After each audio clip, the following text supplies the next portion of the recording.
ਸਾਰਿਆਂ ਨੂੰ ਅੱਜ ਸਾਡੇ ਨਾਲ ਬਹੁਤ ਹੀ ਐਸੀ ਸ਼ਖਸੀਅਤਾਂ ਹੈਗੀਆਂ ਜਿਹੜਾ ਕਿ ਆਪਾਂ ਪੰਜਾਬ ਦੇ ਤੇ ਹਰਿਆਣਾ ਦੇ ਕਿਸਾਨਾਂ ਨੂੰ ਅਸਲ ਦੇ ਵਿੱਚ ਰਿਪਰੈਜ਼ੈਂਟ ਕਰ ਰਹੇ ਨੇ।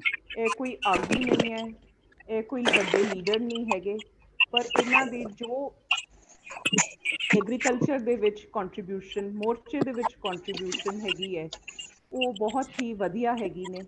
ਸਭ ਤੋਂ ਪਹਿਲਾਂ ਸਾਡੇ ਨਾਲ ਹੈਗੇ ਨੇ ਪਲਵਿੰਦਰ ਸਿੰਘ ਜੀ, ਬੜੇ ਹੀ ਪ੍ਰੋਗਰੈਸਿਵ ਫਾਰਮਰ ਹੈ, ਵੈਲ ਐਜੂਕੇਟਿਡ ਹੈ ਤੇ ਨਵੀਆਂ ਤਰੀਕਿਆਂ ਨਾਲ ਆਪਣੀ ਖੇਤੀਬਾੜੀ ਚਲਾ ਰਹੇ ਨੇ। ਨਾਲ ਹੈਗੇ ਨੇ ਆਪਣੇ ਨਾਲ ਤੇਜਵੀਰ ਸਿੰਘ ਜੀ, ਉਹ ਵੀ ਹਰਿਆਣੇ ਦੇ ਆਪਣੇ ਫਾਰਮਰ ਹੈਗੇ ਨੇ, ਪੜ੍ਹੇ ਲਿਖੇ, ਅਗਾਂਹ ਵਧੂ ਔਰ ਹੋਰ ਚੀਜ਼ਾਂ ਉਹ ਚਾਹੁੰਦੇ ਨੇ ਕਿ ਜਿਹਦੇ ਨਾਲ ਉਹਨਾਂ ਦਾ ਘਰ-ਬਾਰ ਵਧੀਆ ਤਰੀਕੇ ਦੇ ਨਾਲ ਚੱਲੇ। ਪਰ ਇੱਕ ਮਾਰਜਨਲ ਫਾਰਮਰ ਲਈ ਇੱਕ ਬਹੁਤ ਹੀ ਔਖਾ ਕੰਮ ਹੈਗਾ ਕਿ ਕਿਸ ਤਰੀਕੇ ਦੇ ਨਾਲ ਉਹ ਨਵੀਆਂ ਚੀਜ਼ਾਂ ਨੂੰ ਅਪਣਾਵੇ। ਸੋ ਇਸ ਕਰਕੇ ਕਈ ਵਾਰ ਆਪਣੇ ਪੰਜਾਬ ਹਰਿਆਣਾ ਦੇ ਉੱਤੇ ਇੱਕ ਬਹੁਤ ਵੱਡੀ ਤੋਹਮਤ ਲਾਈ ਜਾਂਦੀ ਹੈ 에ਅਰ ਪੋਲਿਊਸ਼ਨ ਦੀ, ਕਿ ਪਰਾਲੀ ਸਾੜਨ ਦੇ ਬਾਰੇ ਗੱਲ ਹੁੰਦੀ ਹੈ। ਕਿਉਂ ਆਪਣੇ ਜਿਹੜੇ ਫਾਰਮਰਸ ਹੈ ਇਹ ਅਡੋਪਟ ਕਰਨ ਲਈ ਔਖੇ ਨੇ, ਕੀ ਪ੍ਰੋਬਲਮ ਆ ਰਹੀ ਹੈ, ਇਹ ਆਪਾਂ ਸੁਣਾਂਗੇ ਸਭ ਤੋਂ ਪਹਿਲਾਂ ਪਲਵਿੰਦਰ ਸਿੰਘ ਜੀ ਤੋਂ, ਫਿਰ ਤੇਜਵੀਰ ਸਿੰਘ ਜੀ ਤੋਂ। ਹਾਂਜੀ ਮੈਮ, ਸਤਿ ਸ਼੍ਰੀ ਅਕਾਲ ਜੀ ਸਾਰਿਆਂ ਨੂੰ। ਆਵਾਜ਼ ਆਉਂਦੀ ਹੈ ਮੈਮ? ਮੈਨੂੰ ਮਾੜਾ ਕਲੀਅਰ ਕਰ ਦਿਓ। ਹਾਂਜੀ, ਕਲੀਅਰ ਹੈ ਹਾਂਜੀ। Okay ma'am. ਮੈਂ ਜਿਹੜਾ ਆਪਣਾ ਵਿਸ਼ਾ ਵੀ ਪਰਾਲੀ ਨੂੰ ਜਿਹੜੇ ਹੈਗੀ ਆ ਕਿਸਾਨ ਅੱਗ ਲਾਉਂਦਾ, ਤੇ ਸਰਕਾਰਾਂ ਵੀ ਇਹੀ ਗੱਲ ਕਹਿੰਦੇ ਨੇ ਵੀ ਜਿਹੜੀ ਪਰਾਲੀ ਨੂੰ ਸਭ ਤੋਂ ਜ਼ਿਆਦਾ ਅੱਗ ਪੰਜਾਬ ਜਾਂ ਹਰਿਆਣੇ ਦੇ ਵਿੱਚ ਲੱਗਦੀ ਆ। ਇਹਦੇ ਵਿੱਚ ਸਭ ਤੋਂ ਵੱਡਾ ਜਿਹੜੀ ਹੈਗੀ ਆ ਉਹ ਹੈਗਾ ਵੀ ਜਿਹੜਾ ਕਿਸਾਨ ਆ ਉਹ ਮਾਰਜਨਲ ਕਿਸਾਨ ਆ, ਛੋਟਾ ਕਿਸਾਨ ਆ।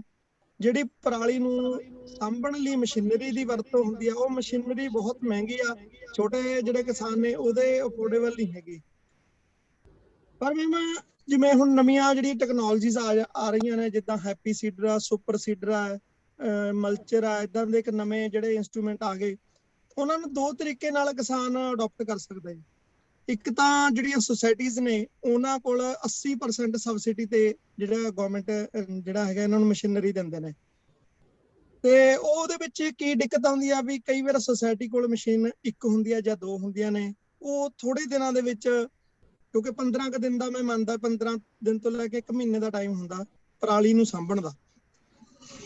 ਉਸ ਦੇ ਵਿੱਚ ਜਿਹੜੀ ਮਸ਼ੀਨ ਆ ਉਹ ਜਿਵੇਂ 4 ਪਿੰਡਾਂ ਦੀ ਇੱਕ ਸੁਸਾਇਟੀ ਆ ਜਾਂ 5 ਪਿੰਡਾਂ ਦੀ ਸੁਸਾਇਟੀ ਆ, ਉਹ ਮਸ਼ੀਨਾਂ ਹਰੇਕ ਕਿਸਾਨ ਦੇ ਵਿੱਚ ਮਤਲਬ ਅਵੇਲੇਬਲ ਨਹੀਂ ਹੁੰਦੀਆਂ।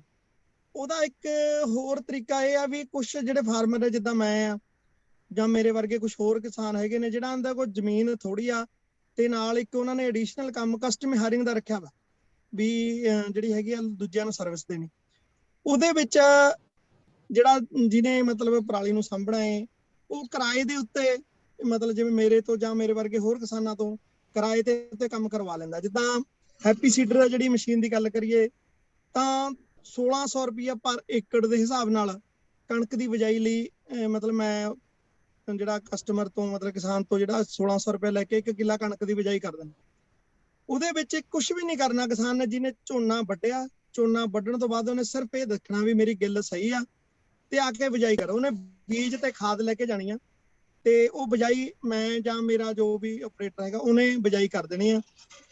ਜੇ ਦੂਜਾ ਪੱਖ ਸੋਚੀਏ, ਪਰਾਲੀ ਨੂੰ ਖੇਤ ਦੇ ਵਿੱਚ ਵਾਹੁਣਾ ਹੈ ਤਾਂ ਤਕਰੀਬਨ 5-6 ਹਜ਼ਾਰ ਰੁਪਏ ਖਰਚ ਆ ਜਾਂਦਾ, ਕਿਉਂਕਿ ਡੀਜ਼ਲ ਦਾ ਰੇਟ ਉਹਦਾ, ਆਪਰੇਸ਼ਨ ਕਈ ਹੋਣੇ ਨੇ, ਟਾਈਮ ਦੀ ਪ੍ਰੋਬਲਮ ਆਉਂਦੀ ਆ।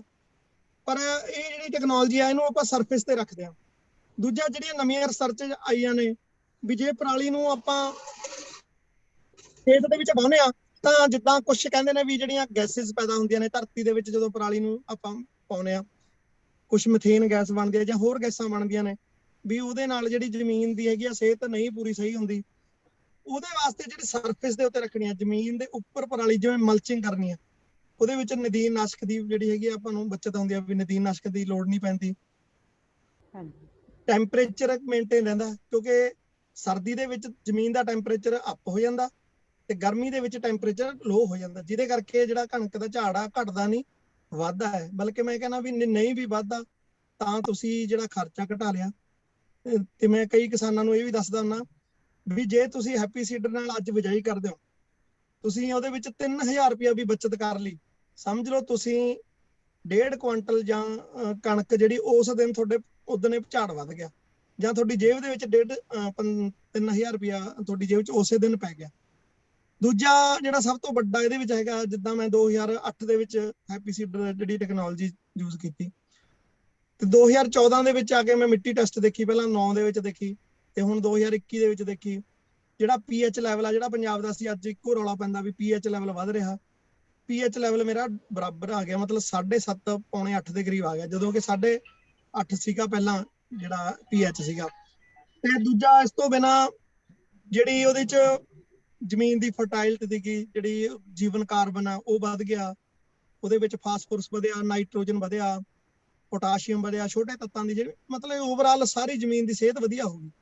ਆਉਣ ਵਾਲੇ ਸਮੇਂ ਦੇ ਵਿੱਚ ਕੀ ਹੋ ਰਿਹਾ, ਜਦੋਂ ਤੁਹਾਨੂੰ ਜਿਹੜਾ ਨਾਈਟ੍ਰੋਜਨ ਹੋ ਗਿਆ ਜਾਂ ਜਿਹੜਾ ਯੂਰੀਆ ਹੋ ਗਿਆ ਜਾਂ ਡੀਏਪੀ ਹੋ ਗਿਆ, ਇਹ ਬੜਾ ਮਹਿੰਗਾ ਹੋ ਗਿਆ, ਸਬਸਿਡੀ ਤੋਂ ਗਵਰਨਮੈਂਟ ਪਿੱਛੇ ਹਟ ਗਈ। ਜਿਹੜੇ ਇਦਾਂ ਦੀ ਟੈਕਨੋਲੋਜੀ ਨੂੰ ਰੈਜ਼ਿਡਿਊ ਨੂੰ ਮੈਨੇਜਮੈਂਟ ਕਰ ਲਿਆਂਗੇ, ਇੱਕ ਤਾਂ ਆਪਾਂ ਨੇ ਵਾਤਾਵਰਨ ਬਚਾ ਲਿਆ ਜੀ, ਦੂਜਾ ਸਾਡੇ ਪੈਸਿਆਂ ਦੀ ਬਚਤ ਹੋਈ, ਤੀਜਾ ਸਮੇਂ ਦੀ ਬਚਤ ਹੋਈ, ਚੌਥਾ ਜਿਹੜਾ ਹੈਗਾ ਖਾਦਾਂ ਜਿਹੜੀਆਂ ਆਪਾਂ ਅੰਨ੍ਹੇਵਾਹ ਖਾਦਾਂ ਵਰਤਦੇ ਉਹਨਾਂ ਦੀ ਲੋੜ ਨਹੀਂ ਪਈ, ਕਿਉਂਕਿ ਜ਼ਮੀਨ ਦੀ ਜਿਹੜੀ ਉਪਜਾਊ ਸ਼ਕਤੀ ਆ ਬਹੁਤ ਜ਼ਿਆਦਾ ਵੱਧ ਗਈ। ਤੇ ਆਉਣ ਵਾਲੇ ਸਮੇਂ ਦੇ ਵਿੱਚ ਸਾਨੂੰ ਜਿਹੜੀਆਂ ਖਾਦਾਂ ਦੇ ਉੱਤੇ ਨਿਰਭਰ ਰਹਿਣਾ ਘੱਟ ਜੂ। ਜੇ ਕੱਲ ਨੂੰ ਆਰਗੈਨਿਕ ਖੇਤੀ ਦੀ ਗੱਲ ਚੱਲੀ ਤਾਂ ਜਿਹੜਾ ਬੰਦਾ ਰੈਜ਼ਿਡਿਊ ਨੂੰ ਮੈਨੇਜਮੈਂਟ ਕਰਦਾ ਹੈ ਜਾਂ ਉਹਨੂੰ ਵਿੱਚ ਖੇਤ ਦੇ ਵਿੱਚ ਵਾਹੁੰਦਾ ਹੈ, ਉਹ ਜਿਹੜਾ ਹੈਗਾ ਹੈ ਉਹ ਉਹਨੂੰ ਆਰਗੈਨਿਕ 'ਚ ਵੀ ਜਾ ਸਕਦਾ, ਕਿਉਂਕਿ ਉਹਨੂੰ ਸੌਖਾ ਹੋ ਜਾਊਗਾ, ਝਾੜ ਨਹੀਂ ਘਟੂਗਾ। ਤੇ ਜਿੱਦਾਂ ਝੋਨੇ ਦਾ ਮੈਨੂੰ ਨਹੀਂ ਲੱਗਿਆ ਹਾਲੇ ਤੱਕ ਝੋਨੇ ਦਾ ਸਾਨੂੰ ਕੋਈ ਬਦਲ ਨਹੀਂ ਲੱਗ ਰਿਹਾ, ਕਿਉਂਕਿ ਜੇ ਦੂਜੀ ਕ੍ਰੌਪ ਤੇ ਜਾਂਦੇ ਆ, ਪੰਜਾਬ ਦਾ ਵਾਤਾਵਰਨ ਇਦਾਂ ਦਾ ਵੀ ਮੀਂਹ ਦੀ ਮਾਰ ਪੈ ਗਈ, ਮੱਕੀ ਵਗੈਰਾ ਨਹੀਂ ਹੁੰਦੀ, ਮਤਲਬ ਹੁੰਦੀ ਵੀ ਆ ਤਾਂ ਹਰੇਕ ਏਰੀਏ ਦੇ ਵਿੱਚ ਨਹੀਂ ਹੁੰਦੀ। ਉੱਥੇ ਸਾਨੂੰ ਜੇ ਝੋਨੇ ਦੇ ਉੱਤੇ ਨਿਰਭਰ ਵੀ ਰਹਿਣਾ ਪੈ ਗਿਆ, ਜਿਵੇਂ ਸਿੱਧੀ ਬਿਜਾਈ, ਮੈਂ ਕਿਉਂਕਿ 2010 ਤੋਂ ਮੈਂ ਸਿੱਧੀ ਬਿਜਾਈ ਵੀ ਕਰਨੀ ਸ਼ੁਰੂ ਕੀਤੀ ਹੈ, ਉਹਦੇ ਵਿੱਚ ਪਾਣੀ ਦੀ ਬਚਤ ਹੋਈ ਤੇ ਨਦੀਨਾਂ ਦੀ ਪ੍ਰੋਬਲਮ ਸੀਗੀ, ਉਹ ਹੁਣ ਜਿਹੜੀ ਮਸ਼ੀਨ ਆ ਉਹਦੇ ਵਿੱਚ ਨਾਲ ਦੀ ਨਾਲ ਸਪਰੇਅ ਕਰ ਦਿੰਦੀ ਆ। ਮਤਲਬ ਮੇਰਾ ਕਹਿਣ ਤੋਂ ਭਾਵ ਇਹ ਆ ਵੀ ਜਿਹੜੀ ਟੈਕਨੋਲੋਜੀ ਆ ਇਹਨੂੰ ਦੇਖੋ ਹਰੇਕ ਜ਼ਿਮੀਂਦਾਰ ਨਹੀਂ ਅਡਾਪਟ ਕਰ ਸਕਦਾ, ਕਿਉਂਕਿ ਉਹ ਮਹਿੰਗੀ ਆ। ਇਹਦੇ ਵਿੱਚ ਇਹੀ ਆ ਵੀ ਸਾਰੇ ਜਿਹੜੇ ਜ਼ਿਮੀਂਦਾਰ ਨੇ ਉਹ ਜਿਹੜੇ ਅਫੋਰਡੇਬਲ ਨੇ ਉਹ ਉਹਨਾਂ ਨੂੰ ਖਰੀਦ ਲੈਣ, ਜਿਹੜੇ ਨਹੀਂ ਖਰੀਦ ਸਕਦੇ ਉਹ ਇਹਨੂੰ ਕਸਟਮਰ ਤੇ ਕੰਮ ਕਰਾਉਣ, ਜਾਂ ਸੁਸਾਇਟੀਜ਼ ਦੇ ਵਿੱਚ ਜਿਹੜੀਆਂ ਹੈਗੀਆਂ ਮਸ਼ੀਨਾਂ ਉਹਨਾਂ ਨੂੰ ਵਰਤਣ। ਜੋ ਮੇਰਾ ਤਜਰਬਾ 2008 ਤੋਂ ਲਗਾਤਾਰ ਹੀ ਸੁਸਾਇਟੀਆਂ ਦੇ ਵਿੱਚ ਮਸ਼ੀਨਾਂ ਅਵੇਲੇਬਲ ਹੈਗੀਆਂ ਨੇ, ਪਰ ਉਹਨੂੰ ਜ਼ਿਮੀਂਦਾਰ ਨਹੀਂ ਯੂਜ਼ ਕਰ ਰਹੇ ਸਹੀ ਤਰੀਕੇ ਨਾਲ। ਕੁਝ ਸੁਸਾਇਟੀਆਂ ਬਹੁਤ ਵਧੀਆ ਚੱਲ ਰਹੀਆਂ ਨੇ, ਕੁਝ ਦੇ ਵਿੱਚ ਮਸ਼ੀਨਾਂ ਉਦਾਂ ਹੀ ਪਈਆਂ ਨੇ। ਉਹਦੇ ਵਿੱਚ ਕਾਰਨ ਕੀ ਜਾਂ ਤਾਂ ਹਾਂਜੀ ਇਹਦੀ ਵਜ੍ਹਾ ਕੀ ਹੈਗੀ ਹੈ, ਕਾਰਨ ਕੀ? ਉਹਦੀ ਵਜ੍ਹਾ ਜੀ 2-3 ਕਾਰਨ ਨੇ। ਇੱਕ ਤਾਂ ਜਿਹੜੇ ਉਹਦੇ ਆਪਰੇਟ ਕੁਝ ਜਿਹੜੀਆਂ ਸੁਸਾਇਟੀਆਂ ਉਹਨਾਂ ਕੋਲ ਆਪਰੇਟਰ ਹੀ ਨਹੀਂ ਹੈਗੇ, ਉਹਨਾਂ ਨੂੰ ਚਲਾਉਣ ਵਾਲੇ ਬੰਦੇ ਹੀ ਨਹੀਂ ਹੈਗੇ। ਜਿਨ੍ਹਾਂ ਕੋਲ ਬੰਦੇ ਵੀ ਹੈਗੇ ਨੇ ਉਹਨਾਂ ਨੂੰ ਜਿਹੜੀ ਹੈਗੀ ਆ ਟ੍ਰੇਨਿੰਗ ਨਹੀਂ ਦਿੱਤੀ। ਉਹਨਾਂ ਨੂੰ ਟ੍ਰੇਨਿੰਗ ਦੇਣੀ ਜ਼ਰੂਰੀ ਹੈ, ਕਿਉਂਕਿ ਮਸ਼ੀਨ ਕਾਲੀ ਨਾਲ ਨਹੀਂ ਚੱਲਣੀ। ਇਹ ਬਹੁਤ ਮਤਲਬ ਕਹਿ ਲਓ ਵੀ ਜਿਹਦੇ ਮਨ 'ਚ ਸਹਿਜ ਹੋਵੇ ਉਹੀ ਚਲਾ ਸਕਦਾ, ਕਿਉਂਕਿ ਇੱਕ ਦਿਨ ਦੇ ਵਿੱਚ 5-6 ਏਕੜ ਜਾਂ 7 ਏਕੜ ਹੀ ਬਿਜਾਈ ਹੋਣੀ ਆ। ਜ਼ਿਮੀਂਦਾਰ ਨੂੰ ਇਹਦਾ ਮੈਂ ਲਗਾਤਾਰ ਜਲਦੀ ਕਰ ਲਾਂ, ਜਲਦੀ ਵਾਲਾ ਕੰਮ ਇਹਦੇ ਵਿੱਚ ਨਹੀਂ ਹੁੰਦਾ, ਕਿਉਂਕਿ ਉਹ ਚੋਕਿੰਗ ਵਗੈਰਾ ਹੁੰਦੀ ਹੈ। ਤੇ ਮੈਂ ਤਾਂ ਇੱਥੇ ਤਾਂ ਕਹਿਣਾ ਵੀ ਜੇ ਪੂਰੇ ਪੰਜਾਬ ਦੇ ਵਿੱਚ ਕਿਸੇ ਨੂੰ ਵੀ ਕੋਈ ਦਿੱਕਤ ਆਉਂਦੀ ਆ ਵੀ ਇਹ ਮਸ਼ੀਨ ਨਹੀਂ ਚੱਲਦੀ, ਮੈਨੂੰ ਫੋਨ ਤੇ ਗੱਲ ਕਰ ਲਵੇ ਜਾਂ ਮੇਰੇ ਨਾਲ ਵੀਡੀਓ ਕਾਲ ਕਰ ਲਵੇ। ਜੋ ਉਹਦੇ ਵਿੱਚ ਕੁਝ ਉਹਨਾਂ ਕਮੀਆਂ ਆਉਣਗੀਆਂ ਉਹਨਾਂ ਨੂੰ ਮੈਂ ਦੂਰ ਕਰਕੇ ਉਹ ਦੱਸ ਸਕਦਾ। ਵੀ ਜਿੱਦਾਂ ਜੇ ਜ਼ਿਆਦਾ ਮੋਇਸਚਰ ਦੇ ਵਿੱਚ ਝੋਨਾ ਕੱਟ ਲਿਆ ਤਾਂ ਉਹ ਕੰਬਾਈਨ ਦੇ ਟਾਇਰ ਦਬੇ ਹੋਏ ਹੁੰਦੇ ਨੇ, ਉੱਥੇ ਅਕਸਰ ਕਿਸੇ ਵੀ ਬੰਦੇ ਤੋਂ ਮਸ਼ੀਨ ਨਹੀਂ ਚੱਲਦੀ। ਅਸੀਂ ਕਿਉਂਕਿ ਮੇਰਾ ਤਜਰਬਾ ਹੋ ਗਿਆ, ਉਹਨੂੰ ਬਾਈ ਡਾਇਰੈਕਸ਼ਨਲ ਜਿੱਧਰ ਨੂੰ ਕੰਬਾਈਨ ਚੱਲੀ ਆ ਉਹ ਤੋਂ ਦੂਜੇ ਪਾਸੇ ਨੂੰ ਮਸ਼ੀਨ ਚਲਾ ਕੇ ਮਸ਼ੀਨ ਚੱਲ ਜਾਂਦੀ ਆ। ਟੈਕਨੀਕਲ ਗੱਲਾਂ ਨੇ, ਉਹ ਮਤਲਬ ਹਰੇਕ ਬੰਦਾ ਇਹਨਾਂ ਗੱਲਾਂ ਤੇ ਨਹੀਂ ਉਹਨਾਂ ਨੇ ਕੀਤਾ। ਪਰ ਮੈਂ ਕਹਿੰਦਾ ਵੀ ਜੇ ਕਿਸੇ ਨੂੰ ਵੀ ਕੋਈ ਦਿੱਕਤ ਆਉਂਦੀ ਆ ਤਾਂ ਮੈਨੂੰ ਜਦ ਮਰਜ਼ੀ ਕਾਲ ਕਰ ਲਵੇ, ਮੈਂ ਉਹਨੂੰ ਉਹਦਾ ਜਿਹੜਾ ਹੈਗਾ ਸਾਰਾ ਦੱਸੂਗਾ ਵੀ ਏਦਾਂ ਚਲਾਈ ਜਾ ਸਕਦੀ ਹੈ। ਤਕਰੀਬਨ ਮੈਂ ਹੁਣ ਵੀ ਇਹ ਕੰਮ ਕਰਦਾ ਜੀ। ਜੇ ਕਿਸੇ ਨੂੰ ਕੋਈ ਦਿੱਕਤ ਆਉਂਦੀ ਆ ਮੈਨੂੰ ਕਾਲ ਕਰ ਲੈਂਦੇ ਨੇ। ਇਸ ਚੀਜ਼ ਦੇ ਵਿੱਚ ਟੈਕਨੋਲੋਜੀ ਨੂੰ ਯੂਜ਼ ਕਰਨ ਦੇ ਵਿੱਚ ਤੇ ਹੈਪੀ ਸੀਡਰ ਦੇ ਬਾਰੇ, ਸੁਪਰ ਸੀਡਰ, ਮਲਚਿੰਗ ਬਾਰੇ ਤੁਹਾਨੂੰ ਇਹ ਸਾਰੀ ਨੌਲੇਜ ਤੁਸੀਂ ਸੈਲਫ ਸਟੱਡੀ ਨਾਲ ਗੇਨ ਕੀਤੀ ਹੈ ਕਿ ਕੁਝ ਪੀਏਯੂ ਦਾ ਵੀ ਸਹਿਯੋਗ ਮਿਲਿਆ ਤੁਹਾਨੂੰ? ਇਹਦੇ ਵਿੱਚ ਮੈਂ ਪੀਏਯੂ ਦਾ ਵੀ ਬਹੁਤ ਵੱਡਾ ਸਹਿਯੋਗ ਆ। ਇਹਦੇ ਵਿੱਚ ਬਿਸਾ ਇੰਸਟੀਚਿਊਟ ਆ, ਡਾਕਟਰ ਬੋਰਲਾਗ ਦੇ ਨਾਂ ਤੇ ਲਾਡੋਵਾਲ ਦੇ ਵਿੱਚ ਲੁਧਿਆਣੇ 'ਚ ਬਣਿਆ। ਉਹਨਾਂ ਨੇ ਜ਼ੀਰੋ ਟਿਲੇਜ ਦੇ ਉੱਤੇ ਬਹੁਤ ਜ਼ਿਆਦਾ ਕੰਮ ਕੀਤਾ, ਕਿਉਂਕਿ ਉਹ ਜਿਹੜੀ ਹੈਗੀ ਜਿੰਨੀ ਆਪਾਂ ਜ਼ਮੀਨ ਨੂੰ ਵਾਹੀ ਜਾਂਦੇ ਆ ਉਨੇ ਉਹਦੀ ਜਿੱਦਾਂ ਕਿਸੇ ਜ਼ਮਾਨੇ 'ਚ ਇਹ ਕਹਿੰਦੇ ਸੀਗੇ ਵੀ ਦੱਬ ਕੇ ਵਾਹ ਰੱਜ ਕੇ ਖਾ, ਫਿਰ ਇਹ ਨਾਰਾ ਚੇਂਜ ਹੋਇਆ ਵੀ ਅਕਲ ਨਾਲ ਵਾਹ ਤਾਂ ਰੱਜ ਕੇ ਖਾ। ਕਿਉਂਕਿ ਜੇ ਅਸੀਂ ਉਹ ਵਾਹੀ ਦੇ ਉੱਤੇ ਹੁਣ, ਕਿਉਂਕਿ ਡੀਜ਼ਲ ਬੜਾ ਮਹਿੰਗਾ ਹੋ ਗਿਆ, ਉਸ ਜ਼ਮਾਨੇ ਦੇ ਵਿੱਚ ਡੀਜ਼ਲ ਇੰਨਾ ਮਹਿੰਗਾ ਨਹੀਂ ਸੀਗਾ, ਦੱਬ ਕੇ ਯਾਰ ਜ਼ਮੀਨ ਵੀ ਚਾਲੂ ਕਰਨੀ ਸੀ। ਹੁਣ ਜ਼ਮੀਨਾਂ ਸਾਡੀਆਂ ਚਾਲੂ ਹੋ ਚੁੱਕੀਆਂ ਨੇ, ਹੁਣ ਸਾਨੂੰ ਅਕਲ ਨਾਲ ਜਿੱਥੇ ਵੱਧ ਵਾਹੁਣ ਦੀ ਲੋੜ ਆ ਉੱਥੇ ਵੱਧ ਵਾਹੀ ਹੋਣ, ਵੀ ਜਿੱਥੇ ਘੱਟ ਵਾਹੁਣ ਦੀ ਲੋੜ ਆ ਉੱਥੇ ਘੱਟ ਵਾਹੀ ਹੋਣ, ਤੇ ਵਿਗਿਆਨਕ ਸੋਚ ਨੂੰ ਅਡਾਪਟ ਕਰਨਾ ਪਊਗਾ। ਇਹਦੇ ਵਿੱਚ ਇੱਕ ਕਮੀ ਆ ਵੀ ਐਕਸਟੈਂਸ਼ਨ ਦੀ ਕਮੀ ਜ਼ਰੂਰ ਹੈਗੀ ਆ, ਜਿਹੜਾ ਲੋਕਾਂ ਤੱਕ ਪੂਰਾ ਨਹੀਂ ਇਹ ਨੌਲੇਜ ਨੂੰ ਭੇਜਿਆ ਜਾ ਰਿਹਾ। ਲੋਕ ਯੂਨੀਵਰਸਿਟੀਆਂ ਨਾਲ, ਮੇਲਿਆਂ ਦੇ ਨਾਲ, ਜਾਂ ਜਿੱਦਾਂ ਤੁਸੀਂ ਆ ਦੇਖੋ ਇਹ ਬਹੁਤ ਵਧੀਆ ਐਫਰਟ ਕਰ ਰਹੇ ਹੋ, ਇਦਾਂ ਦੇ ਐਫਰਟ ਹੋਰ ਵੀ NGO ਵਗੈਰਾ ਕਰਨ, ਜਿਹੜੇ ਜਿਹਦੇ ਨਾਲ ਲੋਕਾਂ ਨੂੰ ਦੱਸਿਆ ਜਾ ਸਕੇ ਵੀ ਇਦਾਂ ਵੀ ਹੋ ਸਕਦਾ। ਸੋ ਬਹੁਤ ਸੋਹਣੀ ਵਧੀਆ ਗੱਲ ਤੁਸੀਂ ਕੀਤੀ ਹੈਗੀ ਹੈ। ਤੇ 2008 ਤੋਂ ਲੈ ਕੇ ਅੱਜ 2021 ਹੋ ਗਿਆ, ਉਦੋਂ ਦੇ ਤੁਸੀਂ ਇਹ ਟੈਕਨੋਲੋਜੀ ਨੂੰ ਵਰਤ ਰਹੇ ਹੋ ਔਰ ਪੂਰਾ ਫਾਇਦਾ ਉਠਾਇਆ ਤੁਸੀਂ KVKs ਦਾ। ਬਿਲਕੁਲ ਮੈਮ।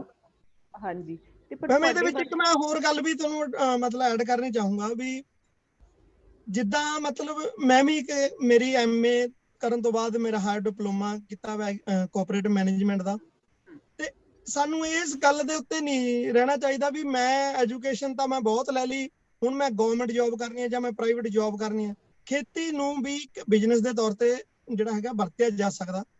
ਤੇ ਮੈਂ ਕਹਿੰਦਾ ਵੀ ਜਿਹੜੇ ਬੇਰੁਜ਼ਗਾਰ ਹੈਗੇ ਨੇ ਕਿਸਾਨ, ਉਹਨਾਂ ਨੂੰ ਜੇ ਗਵਰਨਮੈਂਟ ਥੋੜੀ ਬਹੁਤੀ ਉਹਨਾਂ ਨੂੰ ਵੀ ਕੋਈ ਮਦਦ ਕਰਦੇ, ਜਿੱਦਾਂ ਉਹ ਟਰੈਕਟਰ ਜਾਂ ਮਸ਼ੀਨਰੀ ਖਰੀਦ ਲੈਣਾ ਤੇ ਉਹ ਕਿਰਾਏ ਦੇ ਉੱਤੇ ਕੰਮ ਕਰਨਾ। ਤਕਰੀਬਨ ਮੈਂ ਇੱਕ ਸਾਲ ਦੇ ਵਿੱਚ ਮਤਲਬ ਇੱਕ ਸੀਜ਼ਨ ਦੇ ਵਿੱਚ, 1 ਮਹੀਨੇ ਦਾ ਸੀਜ਼ਨ ਹੁੰਦਾ, ਉਹਦੇ ਵਿੱਚ 1 ਲੱਖ ਤੋਂ ਲੈ ਕੇ 1.5 ਲੱਖ ਰੁਪਇਆ ਮੈਂ ਸੇਵਿੰਗ ਕਰ ਲੈਣਾ, ਮਤਲਬ ਬਚਾ ਲੈਣਾ, ਜਿਹੜਾ ਮੈਂ ਖਰਚੇ ਕੱਢਣ ਤੋਂ ਬਾਅਦ। ਉਹ ਵੀ ਇੱਕ ਮਤਲਬ ਇਹ ਮੇਰੀ ਜੌਬ ਹੈ, ਮੰਨੋ ਵੀ ਜੌਬ ਹੈ, ਇੱਕ ਕਿਸਮ ਦੀ ਮੈਂ ਜੌਬ ਹੈ ਕਰ ਰਿਹਾ ਹਾਂ। ਹੈਗੀ ਵੀ 1 ਮਹੀਨੇ ਦੀ ਉਹ, ਬਾਕੀ ਤਾਂ ਮੈਂ ਖੇਤੀ ਆਲਰੇਡੀ ਕਰ ਰਿਹਾ ਜੀ। ਸੋ ਇਹਦੇ ਵਿੱਚ ਤੁਸੀਂ ਹੁਣ ਕ੍ਰੌਪ ਡਾਈਵਰਸਿਫਿਕੇਸ਼ਨ ਬਾਰੇ ਵੀ ਸੋਚ ਰਹੇ ਹੈਗੇ ਹੋ ਕਿ ਅੱਗੇ ਜਾਣ ਲਈ ਕਿ ਆਪਾਂ ਇਹਦੇ ਤੇ ਹੀ, ਝੋਨੇ ਤੇ ਹੀ ਧਿਆਨ ਰੱਖਣਾ ਹੈਗਾ? ਨਹੀਂ ਮੈਮ, ਮੈਂ ਇਹ ਕ੍ਰੌਪ ਡਾਈਵਰਸਿਫਿਕੇਸ਼ਨ ਨੂੰ ਪਹਿਲਾਂ ਵੀ ਅਡਾਪਟ ਕਰ ਰਿਹਾ, ਜਿੱਦਾਂ ਮੈਂ ਆਲੂਆਂ ਦੀ ਵੀ ਖੇਤੀ ਕਰਦਾ, ਸੂਰਜਮੁਖੀ ਤੇ ਮੱਕੀ ਦੀ ਵੀ ਕਰਦੇ ਹਾਂ।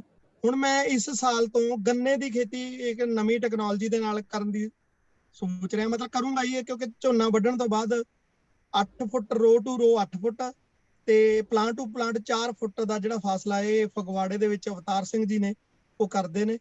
ਉਹਦੇ ਵਿੱਚ ਤੁਸੀਂ ਜਿਹੜੀ ਆ ਵਿੱਚ 7 ਫੁੱਟ ਜਗ੍ਹਾ ਖਾਲੀ ਬਚ ਗਈ, ਉਹਦੇ ਵਿੱਚ ਸਬਜ਼ੀਆਂ ਦੀ ਕਾਸ਼ਤ ਕਰ ਸਕਦੇ ਹੋ, ਜਿਹਦੇ ਵਿੱਚ ਪਿਆਜ਼, ਬੰਦ ਗੋਭੀ ਤੇ ਛੋਲੇ, ਮਤਲਬ ਦਾਲਾਂ ਵਗੈਰਾ ਵੀ ਲਾ ਸਕਦੇ ਆ।